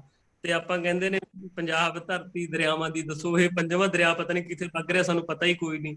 ਲੋਕਡਾਊਨ ਦੇ ਵਿੱਚ ਜਦੋਂ ਲੋਕਾਂ ਦੇ ਕੋਲ ਜੋਬ ਨਹੀਂ ਸੀ, ਸਾਰੇ ਧੰਦੇ ਬੰਦ ਸੀਗੇ, ਕਾਲਜ ਬੰਦ ਸੀ, ਸਕੂਲ ਬੰਦ ਸੀ, ਯੂਨੀਵਰਸਿਟੀ ਬੰਦ ਸੀ, ਇੰਡਸਟਰੀ ਬੰਦ ਸੀ, ਤੇ ਲਿਕਵਰ ਦੀ ਇੰਡਸਟਰੀ ਬਾਹਰ ਛਾਈ ਹੋਈ ਸੀ, ਲੋਕੀ ਯਾਨੀ ਕਿ ਸਿਰਫ ਸ਼ਰਾਬ। ਤੇ ਇਹ ਸਪੈਸ਼ਲੀ ਗੱਲ, ਇੱਕ ਹੋਰ ਗੱਲ ਸਮਿਤਾ ਜੀ ਤੁਸੀਂ ਇਸ ਗੱਲ ਨੂੰ ਸਮਝੋ, ਇਹ ਕੱਲੀ ਪੰਜਾਬ ਦੀ ਸ਼ਰਾਬ ਦੀ ਹੈ, ਮਤਲਬ ਕਿ ਜਿਹੜਾ ਪੰਜਾਬ ਮਾਰਕੀਟ ਵਿੱਚ ਵਿਕਦੀ ਹੈ, ਇਹਦੇ 'ਚ ਜਿਹੜੀ ਚੰਡੀਗੜ੍ਹ ਤੋਂ ਆਉਂਦੀ ਹੈ ਉਹ ਨਹੀਂ ਹੈਗੀ, ਜਿਹੜੀ ਹਰਿਆਣੇ ਤੋਂ ਜਾਂਦੀ ਹੈ ਸ਼ਰਾਬ ਮਤਲਬ ਕਿ ਇੱਥੇ ਬਾਰਡਰ ਤੋਂ ਖਰੀਦਦੇ ਨੇ ਉਹ ਨਹੀਂ, ਜਿਹੜੀ ਹਿਮਾਚਲ ਦੇ ਬਾਰਡਰ ਤੋਂ ਖਰੀਦਦੇ ਹੋਣੇ ਉਹ ਨਹੀਂ, ਜਿਹੜੀ ਜੰਮੂ ਕਸ਼ਮੀਰ ਦੇ ਬਾਰਡਰ ਤੋਂ ਖਰੀਦਦੇ ਹੋਣੇ ਉਹ ਨਹੀਂ, ਤੇ ਜਿਹੜੀ ਤੁਹਾਨੂੰ ਪਤਾ ਹੈ ਉਹ ਘਰੇ ਤਿਆਰ ਹੁੰਦੀ ਹੈ ਉਹ ਨਹੀਂ। ਇਹਦਾ ਮਤਲਬ ਕਿ 10000 ਕਰੋੜ ਦੇ ਕਰੀਬ ਨਾ ਹੋ ਜਾਵੇ। ਬੇਸਿਕਲੀ ਪੰਜਾਬ ਨੂੰ ਨਸ਼ਿਆਂ ਨੇ ਮਾਰਿਆ ਹੈਗਾ। ਇੱਕ ਤਾਂ ਹੈਗਾ ਕਿ ਜਿਹੜਾ ਲੀਗਲ ਨਸ਼ਾ ਹੈ, ਇੱਕ ਹੈ ਇਲੀਗਲ ਨਸ਼ਾ। ਸੋ ਸਰਕਾਰਾਂ ਵੀ ਇਸ ਗੱਲ ਤੇ ਜ਼ਿੰਮੇਵਾਰ ਹੈ, ਜਿਹੜਾ ਲੀਗਲ ਨਸ਼ਾ ਹੈ ਸ਼ਰਾਬ ਹੈ, ਉਸ ਵਾਸਤੇ ਕਿ ਇੰਨਾ ਬੜਾਵਾ ਦਿੱਤਾ ਹੈ। ਇਲੀਗਲ ਨਸ਼ੇ ਦੀ ਤਾਂ ਆਪਾਂ ਉਹਦੇ 'ਚ ਨਾ ਹੀ ਜਾਈਏ ਤੇ ਚੰਗਾ ਹੈਗਾ। ਪਰ ਆਪਾਂ ਇੱਥੇ ਗੱਲ ਕਰ ਰਹੇ ਸੀਗੇ ਕਿ ਫਾਰਮਰਸ ਨੂੰ ਕਿਵੇਂ ਸਕੇਪਗੋਟ ਬਣਾਇਆ ਜਾਂਦਾ ਹੈਗਾ। ਪਲਵਿੰਦਰ ਸਿੰਘ ਜੀ ਤੁਸੀਂ ਕੁਝ ਕਹੋਗੇ? ਤੇਜਵੀਰ ਜੀ ਨੇ ਕਾਫੀ ਕੁਝ ਕਵਰ ਕੀਤਾ ਹੈਗਾ ਤੇ ਉਹ ਤੁਹਾਡਾ ਵੀ ਇਨਪੁਟ ਚਾਹ ਰਹੇ ਸੀ ਕੁਝ। ਮੈਮ ਮੈਂ ਕਹਿੰਦਾ ਵੀ ਜਿਹੜਾ 에ਅਰ ਪੋਲਿਊਸ਼ਨ ਦੀ ਗੱਲ ਕਰਦੇ ਆਪਾਂ ਜਾਂ ਪਾਣੀ ਦੀ ਗੱਲ ਕਰਾਂ, ਮੇਰਾ ਜਿਹੜਾ ਪਿੰਡ ਆ ਉਹ ਮੰਡੀ ਗੋਬਿੰਦਗੜ੍ਹ ਦੇ ਨਾਲ ਆ। ਮੰਡੀ ਗੋਬਿੰਦਗੜ੍ਹ ਲੋਹੇ ਦੀ ਸਭ ਤੋਂ ਵੱਡੀ ਜਿਹੜੀ ਹੈਗੀ ਆ ਉਹ ਇੰਡਸਟਰੀ ਇੱਥੇ ਹੈਗੀ ਆ। ਹੁਣ ਉੱਥੇ ਕੀ ਕਰਦੇ ਆ, ਉਹ ਪਾਣੀ ਵੱਡੀਆਂ ਮੋਟਰਾਂ ਨੇ, ਉਹਨਾਂ ਕੋਲ ਘੱਟੋ ਘੱਟ 30 ਹਾਰਸ ਪਾਵਰ 40 ਹਾਰਸ ਪਾਵਰ ਦੀਆਂ ਮੋਟਰਾਂ ਨੇ, ਜਿਹੜੀਆਂ ਉਹ ਪਾਣੀ ਨੂੰ ਕੱਢ ਕੇ ਉਹ 'ਚ ਕੈਮੀਕਲ ਮਿਕਸ ਕਰਕੇ ਉਹਨੂੰ ਧਰਤੀ ਦੇ ਵਿੱਚ ਬੋਰ ਕਰਕੇ ਪਾ ਰਹੇ ਨੇ, ਜਿਹੜਾ ਕਿ ਕੈਮੀਕਲ ਵਾਲਾ ਪਾਣੀ, ਧਰਤੀ ਦਾ ਪਾਣੀ ਖਰਾਬ ਹੋ ਰਿਹਾ, ਜਿਹਦੇ ਵਿੱਚ ਕੈਂਸਰ ਦੀ ਪ੍ਰੋਬਲਮ ਵੱਧ ਰਹੀ ਆ। ਈਵਨ ਮੇਰੇ ਏਰੀਆ ਦੇ ਵਿੱਚ ਮੈਂ ਦੇਖਿਆ ਕੈਂਸਰ ਦੀ ਪ੍ਰੋਬਲਮ ਪਹਿਲਾਂ ਦੇ ਨਾਲੋਂ ਜ਼ਿਆਦਾ ਵਧਣੀ ਵੀ ਲੱਗ ਗਈ। ਇੱਕ ਤੇ ਸਾਨੂੰ ਇਹ ਚਾਹੀਦਾ ਕਿ ਹਰ ਬੰਦਾ, ਚਾਹੇ ਉਹ ਸ਼ਹਿਰ ਦੇ ਵਿੱਚ ਰਹਿੰਦਾ ਚਾਹੇ ਉਹ ਪਿੰਡ ਦੇ ਵਿੱਚ ਰਹਿੰਦਾ, ਉਹ ਇੱਕ ਆਪਣੀ ਜ਼ਿੰਮੇਵਾਰੀ, ਨੈਤਿਕ ਜ਼ਿੰਮੇਵਾਰੀ ਸਮਝੇ ਵੀ ਮੈਂ ਜਿੰਨਾ ਘੱਟ ਤੋਂ ਘੱਟ ਪੋਲਿਊਸ਼ਨ ਕਰ ਸਕਦਾ ਉਹਨਾਂ ਘਟਾਵਾਂ, ਤੇ ਮੈਂ ਸਮਾਜ ਨੂੰ ਕੀ ਦੇ ਸਕਦਾ, ਉਹ ਆਪਣੀ ਜਿਹੜੀ ਨੈਤਿਕ ਜ਼ਿੰਮੇਵਾਰੀ ਸਮਝੇ। ਦੂਜਾ ਨੰਬਰ, ਇਸ ਤੋਂ ਬਿਨਾਂ ਜਿੱਦਾਂ ਕਿਸਾਨ ਦੀ ਵੀ ਆਪਾਂ ਗੱਲ ਕਰੀਏ, ਕਿਸਾਨ ਇਹ ਨਾ ਸੋਚੇ ਵੀ ਮੈਨੂੰ ਕੋਈ ਸਪੋਰਟ ਕਰੂਗਾ। ਜਿਹੜਾ ਕਿਸੇ ਨੇ ਨਹੀਂ ਸਪੋਰਟ ਕਰਨਾ, ਉਹਨੂੰ ਆਪਣੇ ਆਪ ਆਪਣੀ ਸਪੋਰਟ ਖੁਦ ਕਰਨੀ ਪਊਗੀ। ਉਹਨੂੰ ਇਹ ਸੋਚਣਾ ਪਊ ਮੈਂ ਕੀ ਜਿਹੜਾ ਕਰ ਸਕਦਾ ਜਿਹਦੇ ਨਾਲ ਮੇਰੀ ਇਨਕਮ ਦਾ ਜਿਹੜਾ ਸੋਰਸ ਆ ਉਹ ਵਧੇ। ਜਿੱਦਾਂ ਤੇਜਵੀਰ ਵੀਰ ਜੀ ਨੇ ਕਿਹਾ ਵੀ ਜਿਹੜਾ ਹੈਗਾ ਆਰਗੈਨਿਕ ਦੀ ਮੈਨੂੰ ਲੱਗਦਾ ਆਉਣ ਵਾਲਾ ਸਮਾਂ ਆਰਗੈਨਿਕ ਦਾ ਹੈਗਾ, ਕਿਉਂਕਿ ਜਿੱਦਾਂ ਫਰਟੀਲਾਈਜ਼ਰ ਦੇ ਉੱਤੇ ਟੈਕਸਿਸ ਵੱਧ ਗਏ, ਮਹਿੰਗਾ ਕਰਤਾ, ਉਹ ਅਫੋਰਡੇਬਲ ਹੀ ਨਹੀਂ ਰਹਿਣਾ, ਕਿਸਾਨ ਨੂੰ ਪਾਉਣਾ ਹੀ ਬੜਾ ਮੁਸ਼ਕਿਲ ਹੋ ਜੂ।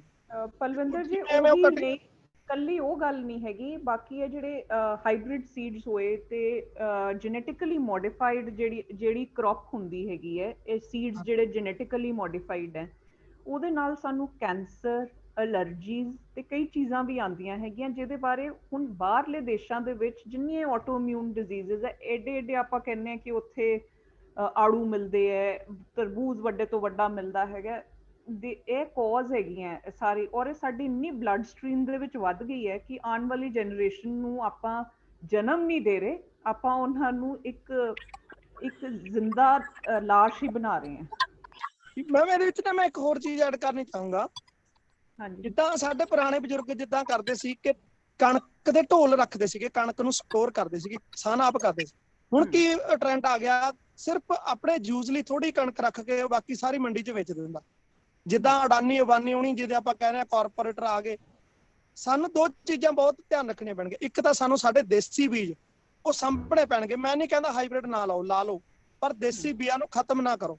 ਦੇਸੀ ਬੀਜ ਨੇ ਜਿਹੜੇ ਉਹ ਕਿਸੇ ਵੀ ਕ੍ਰੌਪ ਦੇ ਨੇ, ਕਣਕ ਦਾ, ਝੋਨੇ ਦਾ ਜਾਂ ਐਨੀ ਹੋਰ ਕੋਈ ਸਬਜ਼ੀ ਦਾ, ਦੇਸੀ ਵੀ ਮਤਲਬ ਨਾਲ ਦੀ ਨਾਲ ਚਾਹੇ ਥੋੜੀ ਜਗ੍ਹਾ ਚ ਲਾਓ, ਜ਼ਰੂਰ ਲਾਓ। ਦੂਜਾ ਨੰਬਰ ਜਿਹੜੀ ਸਟੋਰੇਜ ਜਿਹੜੀ ਹੈਗੀ ਆ ਕੈਪੈਸਿਟੀ, ਉਹ ਹਰੇਕ ਜ਼ਿਮੀਂਦਾਰ ਨੂੰ ਚਾਹੀਦਾ ਕਿ ਘੱਟੋ ਘੱਟ ਉਹ ਜਿੰਨਾ ਸਟੋਰ ਕਰ ਸਕਦਾ ਉਹਨਾਂ ਕਰੇ। ਜਦੋਂ ਮਤਲਬ ਜਿੱਦਾਂ ਆਮ ਮਹੀਨਾ ਚੱਲਦਾ, ਹਲੇ ਕ੍ਰੌਪ ਆਉਣ ਦੇ ਵਿੱਚ 1 ਮਹੀਨਾ ਰਹਿੰਦਾ, ਝੋਨਾ ਜਿਹੜਾ ਵੱਢਣ ਤੋਂ ਪਹਿਲਾਂ। ਹੁਣ ਇਸ ਟਾਈਮ ਕਿਸੇ ਕਿਸਾਨ ਕੋਲ ਪੈਸੇ ਨਹੀਂ ਹੁੰਦੇ, ਜੇ ਸਾਡੇ ਕੋਲ ਕੋਈ ਜਿਹੜੀ ਸਟੋਰੇਜ ਕੀਤੀ ਵੀ ਕ੍ਰੌਪ ਪਈ ਆ, ਕਣਕ ਪਈ ਆ, ਝੋਨਾ ਪਿਆ, ਅਸੀਂ ਆਫ ਸੀਜ਼ਨ ਦੇ ਵਿੱਚ ਵੇਚ ਕੇ ਉਸ ਟਾਈਮ ਤੇ ਇੱਕ ਅਸੀਂ ਇਨਕਮ ਜਨਰੇਟ ਵੀ ਕਰ ਸਕਦੇ ਹਾਂ। ਉਹ ਜਿੰਨਾ ਕੁ ਪੈਸਾ ਸਾਡੇ ਕੋਲ ਸੀਜ਼ਨ ਦੇ ਵਿੱਚ ਆਉਂਦਾ, ਅਸੀਂ ਉਹਨੂੰ ਖਰਚ ਦਿੰਦੇ ਹਾਂ। ਕੀ ਖਰਚ ਦਿੰਦੇ ਹਾਂ? ਜੇ ਸਾਡੇ ਕੋਲ ਬਚ ਵੀ ਜਾਵੇ ਤਾਂ ਕਹਿੰਦੇ ਚਲੋ ਐਤਕੀ ਆਹ ਮਸ਼ੀਨਰੀ ਲੈ ਲਓ, ਗੱਡੀ ਲੈ ਲਓ, ਜਾਂ ਕੋਈ ਟਰੈਕਟਰ ਲੈ ਲਓ, ਜਾਂ ਜਦ ਕਿ ਉਹ ਕੁਛ ਚੀਜ਼ਾਂ ਤੋਂ ਅਸੀਂ ਸਾਰ ਵੀ ਸਕਦੇ ਹਾਂ ਜੇ ਅਸੀਂ ਉਹਨੂੰ ਸਟੋਰੇਜ ਕਰਾਂਗੇ। ਤੇ ਇੱਕ ਤਾਂ ਸਾਨੂੰ ਜਿਹੜੀ ਉਹ ਦਿੱਕਤ ਨਹੀਂ ਆਊਗੀ, ਕੱਲ ਨੂੰ ਕੋਈ ਕਾਲਾ ਬਾਜ਼ਾਰੀ ਨਹੀਂ ਹੋਊਗੀ, ਤੇ ਅਸੀਂ ਆਪਣੀ ਜਿਹੜੀ ਕ੍ਰੌਪ ਉਹਨੂੰ ਵੀ ਮੰਡੀ 'ਚ ਲੈ ਕੇ ਜਾਵਾਂਗੇ, ਤੇ ਸਾਡੀ ਇਨਕਮ ਜਨਰੇਟ ਵੀ ਹੋ ਜੂਗੀ। ਮਤਲਬ ਇਹ ਵੀ ਸਾਨੂੰ ਸੋਚਣ ਦੀ ਲੋੜ ਪਊਗੀ ਵੀ ਕੀ ਅਸੀਂ ਆਪ ਸਟੋਰ ਵੀ ਕਰੀਏ। ਹਾਂਜੀ ਤੇਜਵੀਰ ਜੀ, ਲਾਸਟ ਵਰਡ ਤੁਹਾਡਾ। ਐਕਚੁਅਲੀ ਪਤਾ ਕੀ ਚੱਕਰ, ਜਿਹੜੀ ਮੇਨ ਪ੍ਰੋਬਲਮ ਹੈ ਨਾ, ਸਰਕਾਰ ਦੀ ਇੱਛਾ ਹੀ ਨਹੀਂ ਹੈਗੀ। ਸਰਕਾਰ ਦੀ ਇੱਛਾ ਸ਼ਕਤੀ ਹੋਵੇ ਤਾਂ ਕੁਝ ਵੀ ਹੋ ਸਕਦਾ। ਸਭ ਤੋਂ ਵੱਡੀ ਗੱਲ ਹੈ ਮਤਲਬ ਇੱਕ ਆਪਾਂ ਵੇਸਟੇਜ ਨੂੰ ਯੂਜ਼ ਕਰਨ ਵਾਸਤੇ, ਚਾਹੇ ਆਪਣਾ ਫਰੈਸ਼ ਵੇਸਟੇਜ ਹੋਵੇ ਜਿਹੜੀ ਸ਼ਹਿਰਾਂ ਤੋਂ ਨਿਕਲਦੀ ਹੈ, ਮਤਲਬ ਕਿ ਉਹ ਕੱਚਾ ਜਿਹੜਾ ਆਪਾਂ ਉਹਨੂੰ ਕਚਰਾ ਕਹਿੰਦੇ ਆ, ਜਿੱਦਾਂ ਤੁਹਾਡੇ ਸਬਜ਼ੀਆਂ ਦਾ ਛਿਲਕਾ ਹੋਇਆ, ਇਹ ਚਾਹ ਪੱਤੀ ਵਗੈਰਾ ਸਾਰਾ, ਇਹਦੇ ਬਰਮੀ ਕੰਪੋਸਟ ਕਰਕੇ ਹਰ ਇੱਕ ਜਗ੍ਹਾ। ਤੁਹਾਡੇ ਚੰਡੀਗੜ੍ਹ ਦੇ ਵਿੱਚ ਟੈਂਡਰ ਵੀ ਹੋਇਆ ਸੀਗਾ 200 ਕਰੋੜ ਰੁਪਏ ਦਾ, ਜੇ ਸ਼ਾਇਦ ਤੁਹਾਨੂੰ ਪਤਾ ਹੋਵੇ। ਤਾਂ 70 ਮੈਟ੍ਰਿਕ ਟਨ ਤੁਹਾਡੇ ਹਜੇ ਇੱਥੇ ਜਿਹੜਾ ਉਹ ਕੂੜਾ ਹੈ, ਉਹ ਫਰੈਸ਼ ਕੂੜਾ ਉਹ ਬਾਹਰ ਪਿਆ ਹੈ। ਉਹਦੇ ਨਾਲ ਤਿਆਰ ਕਰਕੇ ਉਹ ਕੰਪੋਸਟ ਖਾਦ ਮਤਲਬ ਕਿ 2 ਰੁਪਏ ਤੋਂ ਲੈ ਕੇ 4 ਰੁਪਏ ਤੱਕ ਫਾਰਮਰ ਨੂੰ ਅਵੇਲੇਬਲ ਕਰਵਾ ਸਕਦੇ ਨੇ। ਦੂਜੀ ਗੱਲ, ਮੰਨ ਲਓ ਆਪਾਂ ਪਰਾਲੀ ਤੋਂ, ਚੰਡੀਗੜ੍ਹ ਯੂਨੀਵਰਸਿਟੀ ਦੇ ਪੀਓ ਦੇ ਪਲਵਿੰਦਰ ਵੀਰ ਜੀ ਨੂੰ ਪਤਾ ਹੋਏ, ਇਹਨਾਂ ਨੇ ਇੱਕ ਗੈਸ ਪਲਾਂਟ ਲਾਇਆ ਸੀਗਾ। 8 ਕੁਇੰਟਲ ਪਰਾਲੀ ਨੂੰ ਤੁਸੀਂ ਇੱਕ 10 ਫੁੱਟ 12 ਫੁੱਟ ਖੱਡੇ ਦੇ ਵਿੱਚ ਤੁਸੀਂ ਉਹਨੂੰ ਥੱਲੇ ਲੈ ਕੇ ਜਾਓ, ਤੇ ਉਹਦੇ ਨਾਲ ਮਤਲਬ ਕਿ 30 ਸਿਲੰਡਰ ਗੈਸ ਤਿਆਰ ਹੋ ਸਕਦੀ ਹੈ, ਜਿਹੜੀ ਵਧੀਆ ਕੁਆਲਿਟੀ ਦੀ ਪਰਾਲੀ ਦੇ ਨਾਲ। ਪਰ ਉਹਨੂੰ ਸਿਲੰਡਰ 'ਚ ਕਿਉਂ ਨਹੀਂ ਭਰਿਆ ਜਾ ਸਕਦਾ? ਉਹਨੂੰ ਇੰਡਸਟਰੀਅਲ ਮਾਡਲ ਕਿਉਂ ਨਹੀਂ ਦਿੱਤਾ ਜਾਂਦਾ? ਤੇ ਉਹ ਬਾਅਦ 'ਚ ਸੜ ਕੇ ਗਲ ਕੇ ਉਹ ਖਾਦ ਤਿਆਰ ਹੋ ਜਾਂਦੀ ਹੈ। ਉਹਦੀ ਇੱਛਾ। ਦੂਜੀ ਗੱਲ, ਮੰਨ ਲਓ ਹੁਣ ਗੰਨੇ ਦਾ ਲਾ ਲਓ, ਐਥਨੋਲ ਹੈ। US ਦੇ ਵਿੱਚ ਡੀਜ਼ਲ ਪੈਟਰੋਲ ਗੱਡੀਆਂ ਦੇ ਵਿੱਚ ਐਥਨੋਲ ਦੀ ਵਰਤੋਂ 40% ਤੱਕ ਲੱਗ ਗਈ ਹੋਣ, ਤੇ ਉਹ ਇੰਨਾ ਖਰਾਬ ਵੀ ਨਹੀਂ ਹੁੰਦਾ, ਹਾਰਮਫੁਲ ਨਹੀਂ ਹੁੰਦਾ। ਉਹਦਾ ਜਿਹੜਾ ਏਅਰ ਪੋਲੂਸ਼ਨ ਹੁੰਦਾ ਉਹ ਗੱਡੀਆਂ ਦੇ ਵਾਸਤੇ ਵੈਸੇ ਵੀ ਹੈ। ਇਹ ਪਲਾਂਟ ਲਾ ਕੇ ਰਾਜੀ ਨਹੀਂ। ਉਹਦੇ ਨਾਲ ਗੰਨੇ ਦੀ ਜਿਹੜੀ ਪੈਦਾਵਾਰ ਆ ਉਹ ਵੱਧ ਜੂਗੀ, ਤੇ ਆਪਾਂ ਝੋਨੇ ਤੋਂ ਵੀ ਬਚਾਂਗੇ, ਤੇ ਇੱਕ ਬੜਾ ਉਪਯੋਗ ਵੀ ਹੋ ਸਕਦਾ। ਪਰ ਸਰਕਾਰ ਦੀ ਇੱਛਾ ਸ਼ਕਤੀ ਉਦੋਂ ਤੱਕ ਨਹੀਂ ਹੈਗੀ ਜਦੋਂ ਤੱਕ ਕਾਰਪੋਰੇਟ ਲੋਬੀ ਨਹੀਂ ਬੋਲੂਗੀ। ਜਦੋਂ ਉਹਨਾਂ ਨੂੰ ਲੋੜ ਹੋਊਗੀ ਤਾਂ ਉਹ ਇਹ ਚੀਜ਼ਾਂ ਕਰਨਗੇ। ਪਰ ਹੁਣ ਸਮਾਂ ਹੈ ਪੰਜਾਬ ਕੋਲ, ਪੰਜਾਬੀਅਤ ਕੋਲ, ਪੰਜਾਬ ਵਾਲੇ ਕੋਲ, ਅਸੀਂ ਤਾਂ ਹਰਿਆਣੇ ਤੋਂ ਹਾਂ, ਕਿ ਜਦੋਂ ਤੁਹਾਡੇ ਪਿੰਡ ਦੇ ਵਿੱਚ ਕਿਸੇ ਵੀ ਪਾਰਟੀ ਦਾ ਲੀਡਰ ਵੋਟ ਮੰਗਣ ਆਉਂਦਾ ਹੈ, ਤੁਸੀਂ ਉਹਨੂੰ ਨੌਕਰੀ ਨਾ ਮੰਗੋ, ਉਹਨੇ ਤੋਂ ਤੁਸੀਂ ਤੁਸੀਂ ਧਰਮਸ਼ਾਲਾ ਨਾ ਮੰਗ ਕੇ, ਗਲੀਆਂ ਨਾਲੀਆਂ ਨਾ ਮੰਗ ਕੇ, ਤੁਸੀਂ ਉਹਨਾਂ ਤੋਂ ਮੰਗੋ ਕਿ ਸਾਡੇ ਇੱਥੇ ਤੁਸੀਂ ਦੱਸੋ ਐਥਨੋਲ ਦਾ ਪਲਾਂਟ ਲਾਉਣ ਨੂੰ ਤਿਆਰ ਹੋ।